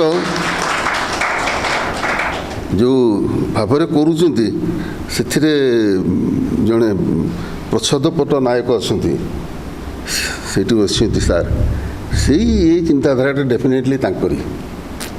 କାରଣ ସେ ଯେଉଁ ପେପର ମ୍ୟାଗାଜିନ୍ ଅମୁକ ସମୁକୁ ଚିନ୍ତା କରି ତାଙ୍କର ସାକ୍ଷାତକାର ଯେଉଁ ନେଉଥାନ୍ତି, ବହୁତ ସୁନ୍ଦର ସାକ୍ଷାତକାର ନିଅନ୍ତି ଆମର କନକ ଟିଭିରେ। ହଁ, ଯଦି ଲାଇଟ୍ ଜଳି ଦେଉନ, ଚେହେରା ଦେଖି ହେବ। ମୁଁ ବର୍ତ୍ତମାନ ଅନୁରୋଧ କରିବି ଆମର ଦର୍ଶକ ବନ୍ଧୁମାନଙ୍କୁ, ଯଦି କେହି କ୍ୱେଶ୍ଚନ୍ ପଚାରିବେ ପଚାରିପାରନ୍ତି। ବେଶୀ କଠିନ ପ୍ରଶ୍ନ ପଚାରନି, ପଚାର। ନା ନା, କଠିନ ମୁଁ ସରଳ କରିଦେବି, ମୁଁ ଏଠି ସରଳ କରିଦେବି। ଏଇ ଆପଣ ପ୍ରଥମ ଠିଆ ହେଲେ। ପ୍ରଥମ ଫିଲ୍ମଟା ହିରୋ କୋଉଥିରେ? ପ୍ରଥମ ହିରୋ କୋଉଥିରେ ହେଇଥିଲେ ସେ ଫିଲ୍ମଟା? ହାକିମ ବାବୁ। ଭିଲେନ ହେଲେ ସିନ୍ଦୁର ବିନ୍ଦୁ, ଭିଲେନ ହେଲେ ସିନ୍ଦୁର ବିନ୍ଦୁରେ। ହିରୋ କୋଉ ଫିଲ୍ମଟା? ହାକିମ ବାବୁ। ପ୍ରଥମ ଟିକେ ହସ ଟିକେ ଲୁହ, ଟିକେ ହସ ଟିକେ ଲୁହ। ହଁ, ଆମେ ସେଇଟା ଲେଖିବା। ଆଉ ଆପଣଙ୍କ ଠାରୁ ଗୋଟେ କଥା କହିଲେ, ଗୋଟେ ଦଳ ତାକୁ କରିଥିଲେ। ଆଉ ଗୋଟେ କଥା ସାର୍ କହିଲେ ଯେ ମୋ ଠାରୁ ବଡ଼ ପିଲା ବି ଥିଲେ, ପଢ଼ୁଥିଲେ ମୋ ପାଖରେ। ସେ ପିଲାଟି କିଏ? ସେ ନିରଞ୍ଜନ ବୋଲି ଗୋଟେ ପିଲା ଥିଲେ। ତାହେଲେ ସମାନ ବୟସ୍କ, ତାର 72, ଆପଣଙ୍କର 72 ଆଉ। ହଁ, ନା ମୁଁ ନାଇଁ, ଧୀର ବୟସ କମେଇ ଦେଇଛି, ସିଏ ବି ମୋଠୁ ବଡ଼। ସାର୍, ଆପଣ ଏକାଧାରରେ ଜଣେ ଅଭିନେତା ଏବଂ ନିର୍ଦ୍ଦେଶକ, କେଉଁଥିରେ ଆପଣ ବେଶୀ ଆନନ୍ଦ ପାଆନ୍ତି ଏବଂ କାହିଁକି? ମୁଁ ତ ବେସିକାଲି ଜଣେ ଆକ୍ଟର, ଏବଂ ପିଲାଙ୍କ ସାଙ୍ଗରେ ରହୁ ମୁଁ ନିର୍ଦ୍ଦେଶକ ହେଲି। ମୁଁ ସମ୍ପୂର୍ଣ୍ଣ ନିର୍ଦ୍ଦେଶକ ହେଇପାରିନି, ଆହୁରି ବହୁତ କଥା ମୋତେ ଶିଖିବାର ଅଛି। ଆଜିକାଲି ଯେତେବେଳେ ମୁଁ ପିଲାଙ୍କୁ ଦେଖୁଛି, ସେମାନେ ଯେଉଁଭଳି ଭାବରେ ନାଟକ ନିର୍ଦ୍ଦେଶନା କଥା ଚିନ୍ତା କରୁଛନ୍ତି, ଯେଉଁଭଳି ଭାବରେ ନାଟକ କରୁଛନ୍ତି, ସେମାନେ ମୋଠୁ ଅଧିକ ଜାଣିଛନ୍ତି। ଏବଂ ମୁଁ ବହୁତ ସମୟରେ ବସିକି ତାଙ୍କର ନାଟକ ରିହର୍ସାଲ ଦେଖେ, ମୁଁ ଶିଖେ। କିନ୍ତୁ ସୃଷ୍ଟି କରିବାର ଆନନ୍ଦ ବେଶୀ, ଏଥିରେ କିଛି ସନ୍ଦେହ ନାହିଁ। ମୁଁ ଭଲ ଡିରେକ୍ଟର ବା ଖରାପ ଡିରେକ୍ଟର ତ ପଛ କଥା, କିନ୍ତୁ ମୁଁ ଯେତେବେଳେ ବସିକିରି ଗୋଟେ କାହାଣୀକୁ ନେଇକରି ନାଟ୍ୟ ରୂପ ଦେଇକରି ମଞ୍ଚ ଉପରେ ପ୍ରସ୍ତୁତ କରୁଛି, ସିଏ 9 ମାସ 10 ମାସ 10 ଦିନ ଗର୍ଭଧାରଣ କରି ପିଲା ଜନ୍ମ କଲା ଭଳିଆ ଗୋଟେ ଆନନ୍ଦ।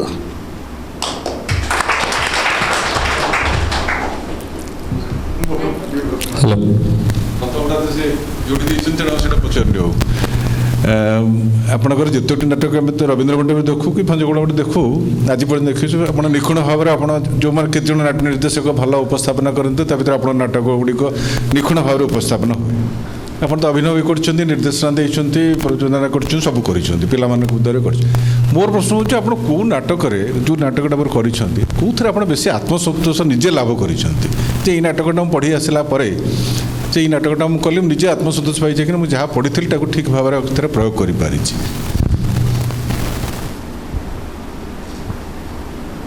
It's a very difficult question actually ମୁଁ ବହୁତ ନାଟକ କରିଛି ଏବଂ ବହୁତ ପରିଶ୍ରମ କରିକି ମୁଁ ନାଟକ କରେ ସ୍କ୍ରିପ୍ଟ ଲେବୁଲ୍ରୁ ମଞ୍ଚ ପର୍ଯ୍ୟନ୍ତ ଆସିଲା ବେଳକୁ ମୁଁ ପ୍ରାୟ 6 ମାସ 8 ମାସ ସମୟ ନିଏ କିନ୍ତୁ ଯେତେବେଳେ ମଞ୍ଚସ୍ଥ ହୋଇଯାଏ ଆପଣମାନେ ତାଳି ମାରନ୍ତି ମୋତେ ଆସି କୁହନ୍ତି ବହୁତ ବଢ଼ିଆ ହେଲା ସେତେବେଳେ ମୁଁ ଜାଣିପାରେ ଯେ ସେଠି କଡ଼ରେ ଯେଉଁ ବସିଥାଏ କ'ଣ କ'ଣ ସବୁ ଭୁଲ ହେଇଯାଉଛି ତେଣୁ ଆଜି ପର୍ଯ୍ୟନ୍ତ 100% ମୋତେ ସାଟିସ୍ଫ୍ୟାକ୍ସନ୍ ମିଳିଛି ଏମିତି ଗୋଟେ ନାଟକ ମୁଁ କରିପାରିନି ଆହୁରି କରିବାର ଅଛି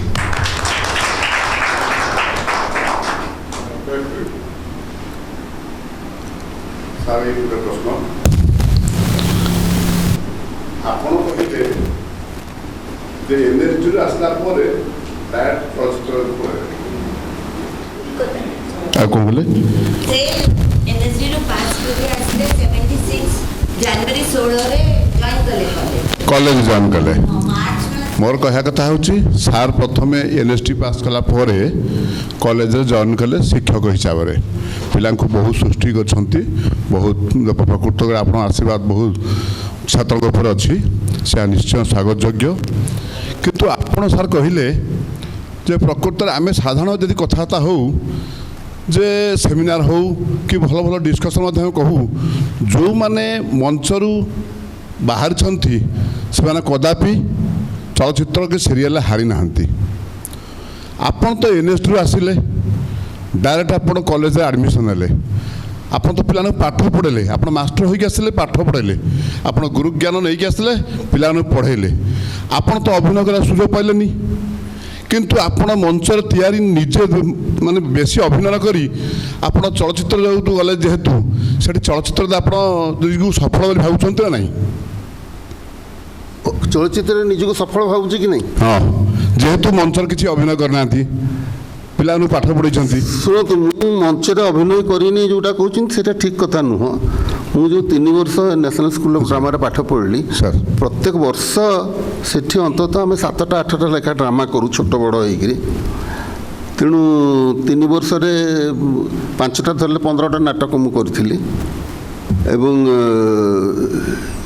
ଏଇଠିକି ଆସିଲା ପରେ ପିଲାମାନେ ଭଲ କରି ତିଆରି ହେଇନଥିଲେ ତେଣୁ ବିଜୟ ବାବୁ ମୁଁ ଆମେ 2 ଜଣ ମିଶିକି ଥ୍ୟାଙ୍କ ୟୁ ମିଷ୍ଟର ଗ୍ଲାଡ୍ ବୋଲି ଗୋଟେ ନାଟକ କଲୁ ସେଥିରେ ସିଏ ବି ଅଭିନୟ କରିଥିଲେ ମୁଁ ବି ଅଭିନୟ କରିଥିଲି ଏବଂ ଆମ ସାଙ୍ଗରେ ଆମ ପିଲାଙ୍କୁ ନେଇକରି ଅଭିନୟ କରାଇଥିଲୁ ଏବଂ ତାପର ସମୟକୁ ମୋ ପିଲାଗୁଡ଼ାକ ତିଆରି ହେଇ ଆସିଲେ ଏବଂ ଯେପର୍ଯ୍ୟନ୍ତ ଗୋଟେ ପିଲାଟେ ମଞ୍ଚରେ ଠିଆ ନ ହୋଇଛି ତା ଭିତରେ ସେ କନଫିଡେନ୍ସ ଆସିବନି ତେଣୁ ମୁଁ ଚାହିଁଲି ସେ ପିଲା ଛିଡ଼ା ହେଉ ଦେଖିଲା ବେଳକୁ ଯେତିକି ଚରିତ୍ର ଅଛି ତା'ର 3 ଗୁଣ ପିଲା ହେଇଗଲେଣି ମୁଁ ତେଣୁ ଗୋଟିଏ ଚରିତ୍ରକୁ 3ଟା ପିଲାଙ୍କୁ ପ୍ରସ୍ତୁତ କରିବା ପାଇଁ କହିଲି ଫାର୍ଷ୍ଟ ଡେ ଜଣେ କରିବ ସେକେଣ୍ଡ ଡେ ଜଣେ କରିବ ଥାର୍ଡ଼ ଡେ ଜଣେ କରିବ ଫେର୍ ରୋଟେସନ୍ ହେବ first day second day third day ଏବଂ ଯିଏ ସବୁଠୁ ଭଲ କରୁଥିବ ସେ ଫାର୍ଷ୍ଟ ନାଇଟ୍ କରିବ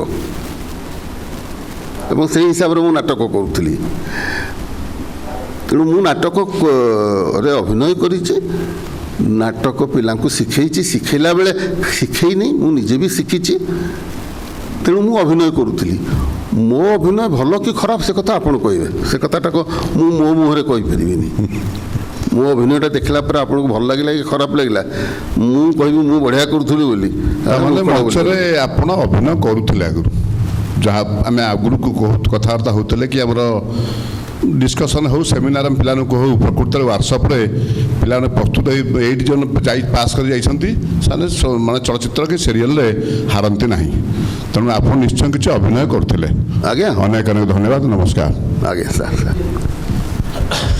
ସାର୍ ମୋର ଗୋଟେ ପ୍ରଶ୍ନ आमे आपणको नाटक प्राय देखू बहुत मो ना फकीर सिंह एमती बेले बेले नाटक लेखे आउ यही परिप्रेक्षी में सार को गोटे प्रश्न करुँची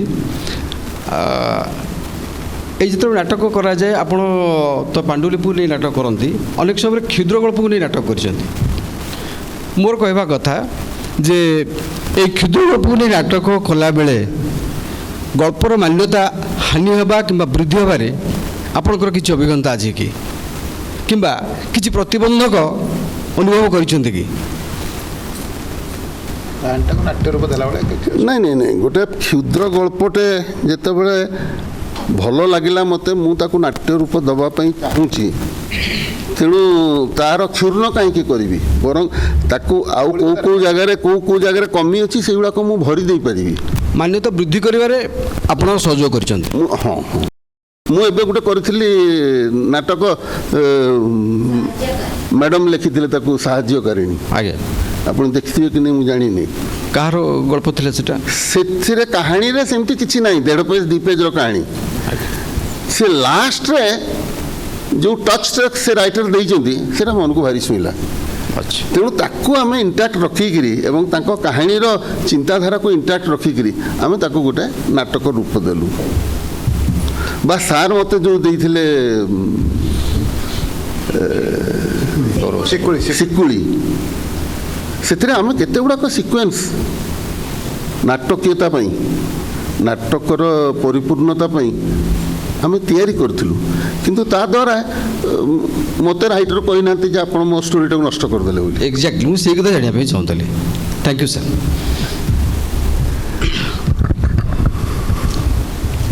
ଆଉ କିଏ ପଚାରିବେ କି ଆଉ କିଏ ତୁ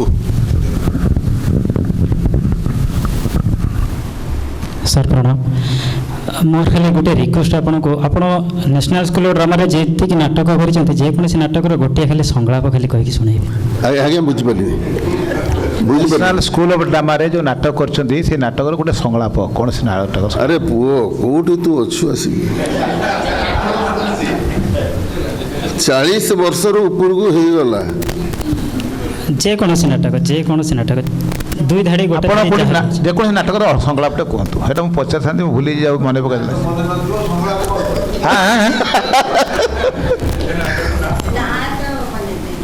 गोटे संलाप कहतु ना सर एवं नाटक जो कर नाटक गोटे संलाप कहना एवं जो नाटक कर अच्छा हौ हौ हौ हौ एनएचटी मन न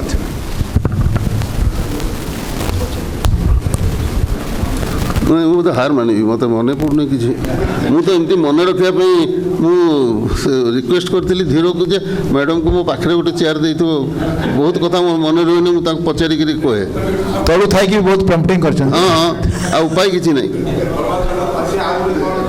सर आपण मतरे नाटक अनुभव सर एक्सपीरियंस हेल्प करे कि गोटे एक्टर पाई एक्सपीरियंस हेल्प करे कि एक्सपीरियंस माने सर एक्सपीरियंस माने आपणकर सर एने आपण 72 हेलानी आपण 30 के 40 वर्ष हला नाटक करि आछन तो सेटा आपणकर कैरेक्टराइजेशन कि जेतेबेला आपण गोटे चरित्र चित्रण करंती तो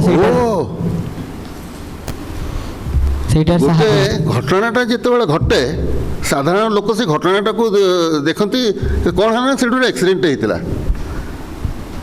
किंतु गोटे कलाकार को कौन है अरे भाई कह नहीं मुझे जाऊली हठात कि रहीगली गाड़ीटा आसिक ब्रेक मारला से हाँ हाँ हाँ कहूँ से लोकटा भितर पशिगला से चाह होता ये जो सी एक्सप्रेस करुच्ची सी से मन ध्यान देकी देखुची एवं ताकू से अनुसार सी परिप्रकाश करुच्ची आसिक आम पाखे सेटा ही अभिनय एवं आमे जितेबले पिला पाठ पढ़ू से आम कहू जे सबुबले निजर चारिपट दुनियाटा को नजर पकाऊ प्रत्येकटा जिनस पाखु शिखबार अच्छी गछटे पवन होची कहीं तुम्हें केमी हो तुम्हें निजे उपलब्धि कर अल्प टिके पवन होता गछटा टिके हलिक रही जाऊँगी आउ टे जोर हेल्ले टिके हलुची ताठू बेसी हेल्ले टिके से आउ टिके बेसी हलुची जो फनी आसी नुई जाऊँगी गोटे कुआटे आसिक बसुची खाइबा ତା ପାଖରେ କିଏ ଥାଆନ୍ତୁ ବା ନଥାନ୍ତୁ ସେଇ ଯେଉଁ ତା'ର ଚତୁରତା ଆଖିରେ ଅନେଇକି ଦେଖୁଛି ସେଗୁଡ଼ାକୁ ଅବଜର୍ଭ କର। ଖାଲି ମଣିଷକୁ ଅବଜର୍ଭ କଲେ ହେବନି, ତୁମର ଆଖପାଖରେ ଯାହା ଦେଖୁଛ ତାକୁ ତୁମେ ଅବଜର୍ଭ କର ଏବଂ ସେଇଥିରୁ ତୁମକୁ ଶିଖିବା ପାଇଁ ବହୁତ ଜିନିଷ ମିଳିବ। ତେଣୁ 40 ବର୍ଷ ଯେତେବେଳେ ନାଟକ କରୁଛି 40 ବର୍ଷ ଭିତରେ ମୁଁ ଯେତିକି ଜିନିଷ ଦେଖିପାରିଛି, ଯେତିକି ମୁଁ ଜିନିଷ ବୁଝିପାରିଛି ତାକୁ ମୋ ଭିତରେ ରଖିଛି ବୋଲି କାଲି ଆଉ ଗୋଟେ ନାଟକ କଲାବେଳକୁ ସେଥିରେ ଆଉ କିଛି ନୂଆ ଜିନିଷ ମୁଁ ଏଡ୍ କରିପାରୁଛି। ପୃଥିବୀ ହେଉଛି ସବୁଠୁ ବଡ଼ ପୁସ୍ତକ। ଆଜ୍ଞା, ସେଇ ପୁସ୍ତକରୁ ଆମେ ସମସ୍ତେ ଶିଖିବା କଥା। ଏ ହେଡ଼ମାଷ୍ଟର ଉଠିଲେଣି, କ'ଣ ପଚାର? ହେଡ଼ମାଷ୍ଟର ଉଠିବେ। ହଁ ପ୍ରିୟତମ ଛାତ୍ର। ନାଇଁ ନାଇଁ ନାଇଁ ନାଇଁ ବହୁତ ଭଲ। ମୁଁ ଭାବୁଛି ଆମେ ଗୋଟେ ଜେନେରାଲାଇଜ୍ ବେଶୀ କଥାବାର୍ତ୍ତା ହେଇଛନ୍ତି, ଆମେ ବହୁତ ଜେନେରାଲାଇଜ୍ ବେଶୀ କଥାବାର୍ତ୍ତା ହେଇଛନ୍ତି। ମୁଁ ଟେକ୍ନିକାଲି ଜାଣିବା ପାଇଁ ଚାହିଁବି, ଆପଣ ଗୋଟେ ପ୍ଲେ ସିଲେକ୍ଟ କରିବାକୁ ହେଲେ ଜଷ୍ଟ ବୁଲେଟ୍ ପଏଣ୍ଟରେ 2-3ଟା ମୁଖ୍ୟ କ'ଣ କ'ଣ ଦିଗ ଆଖି ଆଗରେ ରଖିକିରି ବାଛନ୍ତି। ସେମିତି ପ୍ଲେ ଯେତେବେଳେ ଡିରେକ୍ସନ୍ ଦିଅନ୍ତି କେଉଁ କେଉଁ ଦିଗ ଜିନିଷକୁ ବହୁତ ଗୁରୁତ୍ୱ ଦେଇକରି ଆପଣ ଦିଅନ୍ତି। ପାଠ ଭଳିଆ ପୁରା ଚାହୁଁନି, ଜଷ୍ଟ ଖାଲି ବୁଲେଟ୍ ପଏଣ୍ଟ ଆପଣ ଗୋଟେ ପ୍ଲେଟେ ପାଇବେ। ଆପଣ ଯେମିତି କହୁଛନ୍ତି ଯେ ମୋତେ ବହୁତ ପ୍ଲେ ଆସିଛି ମୁଁ ତାକୁ ରିଜେକ୍ଟ କରିଛି, ବହୁତ ପ୍ଲେ ଆସିଛି ତା ଭିତରୁ ମୁଁ ସିଲେକ୍ଟ କରିଛି। ଏତିକି ବେଳେ ଜଷ୍ଟ କ୍ରାଇଟେରିଆ ଭଳିଆ 2-3ଟା କ'ଣ କ'ଣ ଜିନିଷ ଆପଣ ନିହାତି ଫିଲ୍ କରନ୍ତି ଯେ ଏଇଗୁଡ଼ାକ ଥିଲେ ମୁଁ ଏଟାକୁ ପିକଅପ୍ କରିବି। Good question.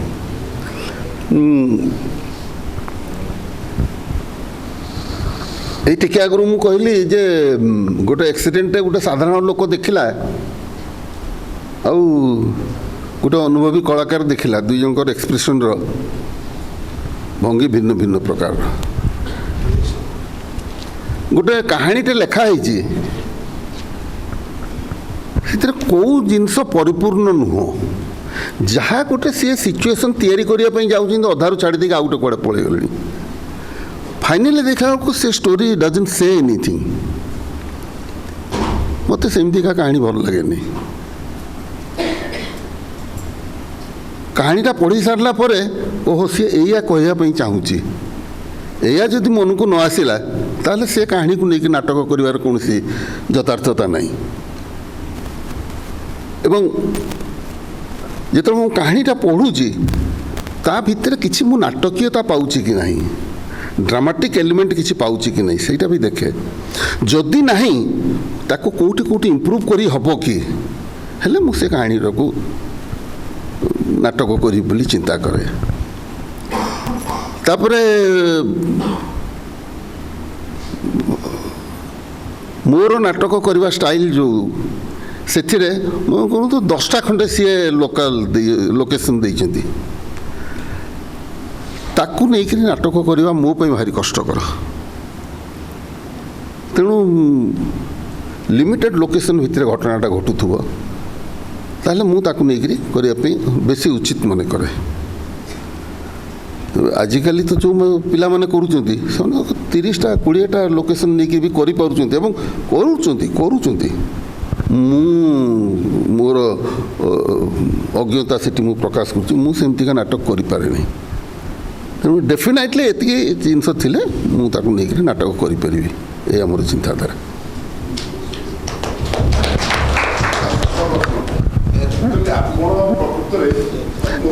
ଆପଣ ମାଇକ୍ରୋଫୋନ୍ ଦିଅନ୍ତୁନି, ଖାଲି କୁହନ୍ତୁ। ହଁ ହଁ ହଁ।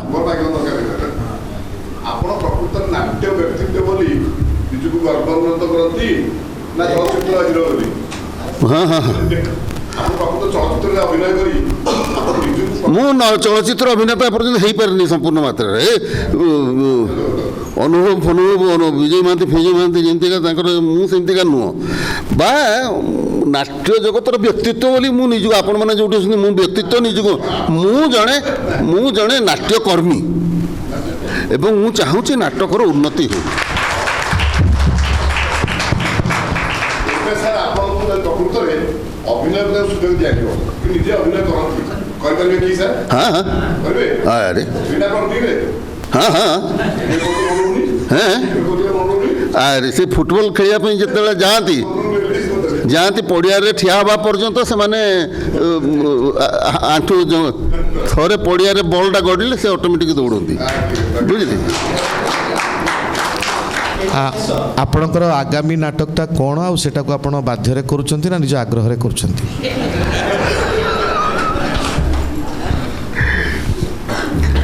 ମୁଁ ମୋତେ ICCR ଗୋଟେ ହଁ ହଁ ନାଇଁ ମୁଁ କହୁଛି ମୋତେ ICCR ଗୋଟେ ଡ୍ରାମା କରିବା ପାଇଁ କହିଛି। ଯେଉଁ ସାଂସ୍କ୍ରିଟ ପ୍ଲେଟା ମୁଁ କରିଥିଲି ସେଇଟାକୁ ICCR ମୋତେ ସ୍ପନ୍ସର କରିଛି। ମୁଁ କରିବି ଆଗାମୀ 20 ତାରିଖ ଏବଂ ଜାନୁଆରୀ 20 ତାରିଖରେ ବିଜୟ ବାବୁ ମୋତେ ସିଏ ଏମିତି କେବେ ରିକ୍ୱେଷ୍ଟ କରନ୍ତିନି। ତାଙ୍କ ଆଖି ଦେଖିକିରି ତାଙ୍କ କହିବା ଭଙ୍ଗୀ ଦେଖିକିରି ଆପଣ ତଟ ନିରଞ୍ଜନଟା କରିବେ ମୁଁ ଦେଖିବି। ମୁଁ ଆଉ ନାଇଁ କରିପାରିଲିନି ଏବଂ ଆଜିକୁ 4 ମାସ 5 ମାସ ହେଲା ଜଣେ ସାକ୍ଷୀ ମୂକ ସାକ୍ଷୀ ମୋ ପାଖରେ ସବୁ ତମ ପାଖରେ ବସିଛନ୍ତି। ମୁଁ ଦିନ ରାତି 24 ଘଣ୍ଟା ସେ ପ୍ଲେ ଭିତରେ ବୁଡ଼ିକି ରହୁଛି ତାକୁ କେମିତି କ'ଣ କରିବି।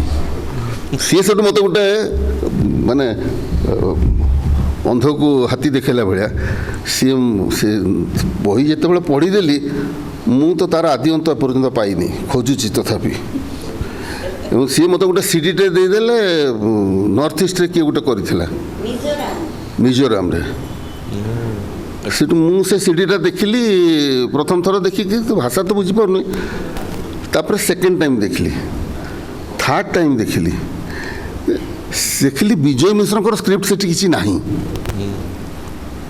ନାଁ ଅଛି ତଟ ନିରଞ୍ଜନା କିନ୍ତୁ ସିଏ ତାଙ୍କ ମନ ଇଚ୍ଛା ଡାଇଲଗ୍ ସବୁ ତିଆରି କରିଛନ୍ତି। ସେଠୁ ମୁଁ ଫେର ମୂଳରୁ ଆଉ ଥରେ ଚଲେଇବା ଆରମ୍ଭ କଲି। ଲେଖା ହେଇଛି ମୂଳ ରଚନା ବିଜୟ ମିଶ୍ର, ନାଟ୍ୟ ରୂପ ଯିଏ ନିର୍ଦ୍ଦେଶକ ସିଏ ତିଆରି କରିଛନ୍ତି, ରଚନା ଓ ନିର୍ଦ୍ଦେଶନା।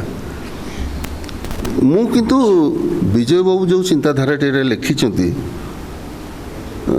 ଯଦିଓ ସେଥିରେ ଆମେ ଯଦି ହିଷ୍ଟୋରିକାଲ ଏଭିଡେନ୍ସ ଖୋଜିବା ବହୁତ ଜାଗାରେ ଆମକୁ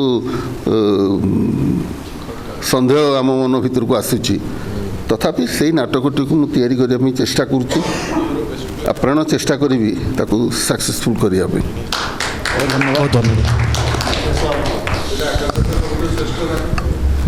ଏ ବାବା ବହୁତ ବହୁତ ଧନ୍ୟବାଦ ଭାସ୍କର, ମଧ୍ୟ ଧନ୍ୟବାଦ।